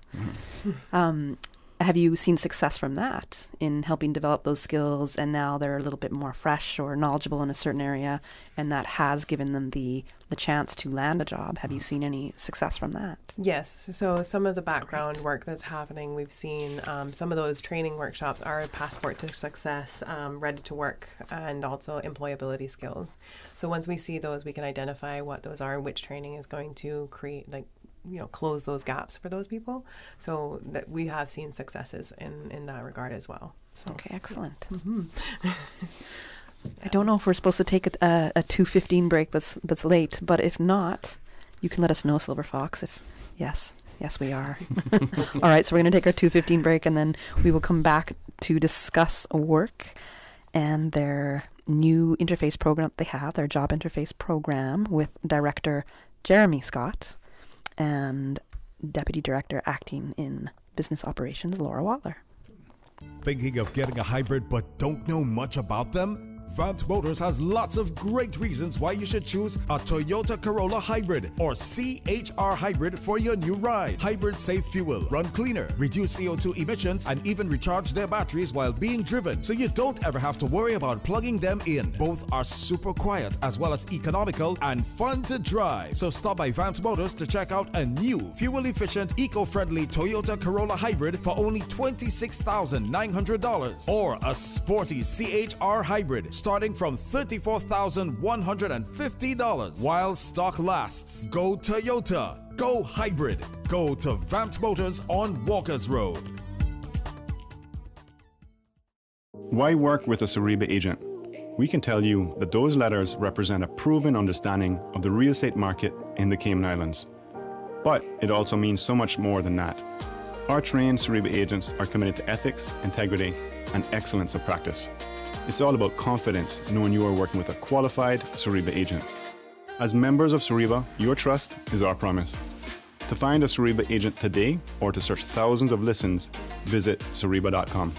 Suriba, the mark of excellence in real estate. Speak up at the polls this general election, April 14th, 2021. Do the right thing. Exercise your democratic right and vote. A public service announcement from your number one community station, Radio Cayman. Now we all know how the Broncos felt last year. That's true. They did have an ag show last year because of COVID-19 lockdown. This week we will have the 2021 National Youth Cook-Off Champions, Shania Barton and Christopher Mason from Wesley on the flex. We should ask Chef Frederick from the Ritz-Carlton to come along too.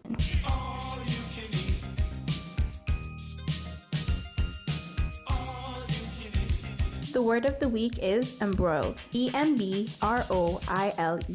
It is a verb that means to cause someone to become involved in an argument or in a difficult situation. A program for all people by young people.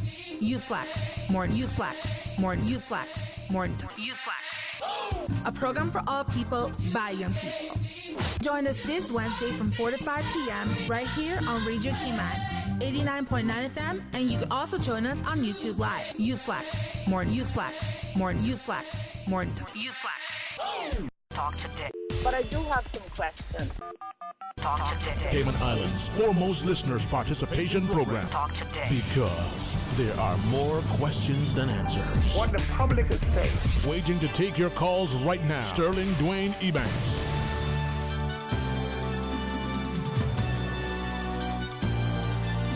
Welcome back to Talk Today. I'm Kathy Miller with Sterling Dwayne Ebanks, and in studio we have Laura Watler and Jeremy Scott of Work. And we were discussing the new user's job interface, the improved, yes. we should say the improved job interface on Jobs Cayman. And one of the things that I wanted to ask was, now it's mandatory for all jobs to be posted there, which, should mean that it's mandatory for every single employer in the Cayman Islands to be registered on the site. Is that where we're at so far? Has everybody? That's correct. All right. Okay. What if you're an entrepreneur, sole entrepreneur? It's just you working in your company, and there's nobody else. For example, if I had a little agency, would I have to do that? So the only I guess as a matter of clarification, registration, if you are seeking to possibly advance an application for a work permit. Okay. That's kind of what engages you into having to register as an employer. But I think it's important also to, as a step-by-step process, you have to register as a person first. And then from there you can advance on to either registering as an employer or a job seeker, giving you whatever access, full access to the system. But if there's really no need to advertise, then you're not really going to be registered as an employer on there. So I guess as a matter of clarification, it's where you're seeking to engage our services in some form, either through possible submission of applications for a work permit, or you're registering as a person to then go into a job seeker, again, desiring a level of service that we provide. Okay, all right. Now, Laura, I know that you said there was a couple notes that you wanted to hit. Yes, so I wanted to just speak. I know I mentioned a little bit on what's new earlier, but based on that feedback that we've gotten over the last couple of months from job seekers and also employers using the system, we took on those improvements, and the system has gone under, like I said, a facelift, for lack of a better word. And obviously we've done some testing. So basically what has changed? To those who have never used it before, you wouldn't notice anything. You'd just be like, oh, this is great. But for those who have, you'll notice that the navigation, as I mentioned, has been improved, and we're provided with clearer menu options that are available to you depending on the profiles that you have created. Obviously, with a job seeker, the profile is going to be different from an employer. And it puts all your options into an organized, easy way to use format. The inboxes have been improved to list all cases that you have created inside of Jobs Cayman. So those would be the cases for each of the job postings that you have. So you can have one inbox, much like Outlook. You can see everything that you've created. This also stands for most employers or some employers that might have multiple different companies. You'd be then be able to see which jobs, which company has the jobs as well. And then you can filter the cases depending on case numbers, employer name, tasks names, case status, or a combination of those values. So there's multi-use filters on there as well. And then this will put all of your information within easy access and allow you to see the status of any case at any time. And also we've gotten the job post management section that allows you to see all jobs that you have created and allowed to see the status of those jobs in review. So one of the things that happens is you go on as an employer, you post a job. It's not just like your Facebook or your Twitter. It doesn't go automatically out into the internet. It actually goes through a vetting process to ensure that the job is genuine. There's a vetting process in the background. So when you submit a job, that's going to go to one of our back-end customer care persons to vet that job and then be able to say, yes, this job is genuine. There's an obvious need and everything. It hits all the marks, and then it would be approved, or it would be rejected with comments to say we're lacking X, Y, Z in these areas. I have a question. Of course. Yeah. So when it comes to vetting these jobs, so the ad per se for the job. I've seen too often, and I'm sure all of us have seen too often, ads in the newspaper that are calling for 10 years of experience and a master's degree and $1,200 a month salary. And it's who would apply for that? Who with a master's degree and 10 years of experience in work is going to apply for that? And it's almost, and we know what the rumors are. Those advertisements are made so people who have those qualifications don't apply for it. So, the person that employer might really have in the back of their mind that they want to hire, and they could change that salary for them down the line or pay them in another way. That's who that job is going to go for. It's kind of like safe for somebody in a sense. So when it comes to the vetting process with your people on the back end there, is that something that they're looking at? Yes, that's exactly why we have the vetting process, so that we are vetting them and we're able to see where everything lines up or does not line up. So as you said, like 10 years experience, $1,200 a month, something's not there, or they've missed something, and that's where it will go back to the employer then for it would get rejected, and then we would either have a conversation with them or kind of see where the gap might be. It could have been a typo, it could have been something that, benefit of the doubt, right?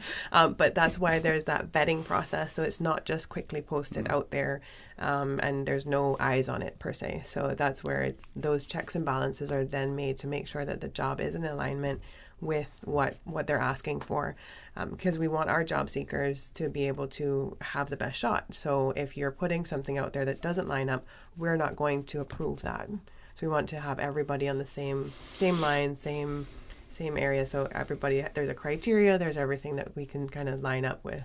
There's also, we use the international standard codes and everything, so that we're using international codes for job titles and everything, so that we kind of know in the background, okay, if you're saying an accountant, this is what you're looking for, and we're using international standards for that rather than just what's in Cayman as well. So. Okay, interesting. Yes. I know you gave me a little look there. I'm just learning. And just the last point is that all forms that are on the entire Jobs Cayman interface has been redesigned for that more intuitive and more ease of use for our customers, both job seekers and employers. So that's the last point. So. And when you have more of the older generation, I didn't look at you, Dwayne, not at all, because I consider you not there at all. And I know you're computer and technologically savvy at all. But when you have people who aren't necessarily technologically sound, how do they navigate that? Because I'm sure you've had a lot of people that, just aren't good with computers and all the rest. So how do they navigate getting onto the site? Yes, so that's where we have our Jobs Cayman persons on site at work on 87 Mary Street, Apollo House West. We have people there to walk you through the system, register you, show you how to use it. We also have our helpline as well, so that you can either email Jobs Cayman Jobs Cayman Help. Jobs Cayman Help. .gov.ky. And then you can also call our customer care number as well to get walked through different things. So if you're having issues, there's people there to help you. It's not just figure it out. There's step by step that we can take you through. So. Okay, excellent. All right. And just for clarity, I know in the last sort of iteration of your site, you had to be registered as an employer, as an employee, just to search to see what's out there. With this revised version, is it still the same? Yes, you need to be registered as a person. So we want to make sure that you are a person, you're real, to be able to go on and see, because we want to make sure that we have that background, that you're a Caymanian, that in case of a job seeker, that you're who you say you are. So unlike in the past with the traditional ads online or print, you could go in, prospective employer, inspector, employee, just thumb through the classifieds and say, oh, this looks good. Now, to navigate a portal, you got a physical, make a registration if you just want to search to see what piques my interest, what's out there. This is what. Sure. So I can actually add to that. We know that was a request, and as far as I'm aware, it's actually in the build out and deployment with phase 2. Okay. And kind of speaking on phase 2, it's the next step of having work permit applications connected to phase 1 within Jobs Cayman. So you would have to progress with registrations and advertisements, and then having satisfied the 14 days requirement on advertisements, then you're able to go, and advance on to work permits, as long as you've basically identified that the Caymanians were not hired and the reason for them not being hired. That then allows us on the back end to actually review in detail. So we have phase 1, we're still processing applications based on current state affairs. But as soon as we roll out phase 2, everything will be on one platform to enable us to look at one platform in itself from start to finish, with advertisements, with matching, with reviewing applications for workers as well. Yeah. So in phase 2, there will be that build out where you can go on and see the job. You just might not be able to apply for it. Right. Yeah. So making that centralized area, just like you would the newspaper. That's the vision. So it becomes the online. But you have to be registered. Bottom line. At this point in time, yes. But in phase 2, no. You might not be. Okay. Yeah. But you wouldn't be able to. You can see what's there. You would see what's there, but you wouldn't be able to interact. So you can secretly be registered on the job site to be looking for another job. Is that what you're asking? No. I think there's some people just sort of curious. There's some people maybe out of confidentiality curious. Well, I'm employed with this entity, maybe still in the same sector, but what else is available across the pond, as it was, Literally, I mean, grab us on the pond down the road. Just kidding.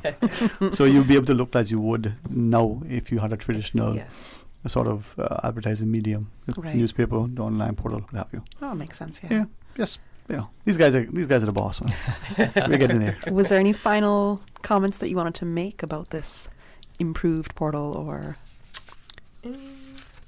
I think the overall plug again is that the portal can only do so much by itself. So again, for job seekers, Caymanian job seekers, and it dispelling any connotations or views that by registration that means X.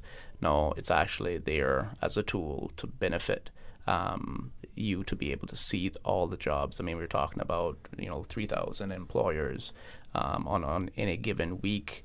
We're talking about hundreds of applications. It's really a sweet spot to be able to go to and see what is available. But the plug is to get Caymanians registered, right? The information is not going to be available to you unless you're actually registered at this point in time. Needless to say, we're speaking on phase 2 of you being able to view it again. That opens up the accessibility and availability to see what's available out there. But it's all about the idea of connecting an employer with a suitable candidate as a Caymanian first. That's the priority. And then being able to move on with other alternatives. So I think that's in closing. If you're registered, we have a good view on which Caymanians have applied, and to be able to better suit those from viewing those online, to be able to say, okay, well, these are the persons who have applied, and these are who we're putting forward. And also to be able to say that there's multiple industries here as well represented on Jobs Cayman. It's not just, front office clerks. It's actually multiple industries that are there. So register and come and check us out. All right. And just to give our listeners who might be job seekers or looking to change employment, anything like that are Caymanian, the website that we can give them, am I correct in saying jobscayman.gov? No, you can jump on to work.ky, and then you can direct there. So it's worc.ky. You can also call our call center at 945-9672 as well if you have any issues. And like I said, it's Jobs Cayman help at gov.ky, and also work.training at gov.ky as well for those training opportunities. Wonderful. Thank you so much for letting us know, for giving us the update, and for joining us this afternoon on Talk Today. Thank you. Thank you so much. All right. Thank you to Kathy. Thank you. It's been fantastic. And to our listeners, tomorrow, what's tomorrow? Thursday? Yes. Still in 2021. Okay. Yeah, hasn't changed. Well, come back for Business Buzz in the morning and join us for Talk Today. Shane Noby Edwards will sit with me for hopefully most of the day. We've got a couple good things in store for you. Maybe even a little bit of the culinary challenge if Jambo can organize it. It's going to be good. I'll be sure to bring my appetite. Well, I brought my apple slack. It's all here. Until tomorrow, my friends. Be blessed.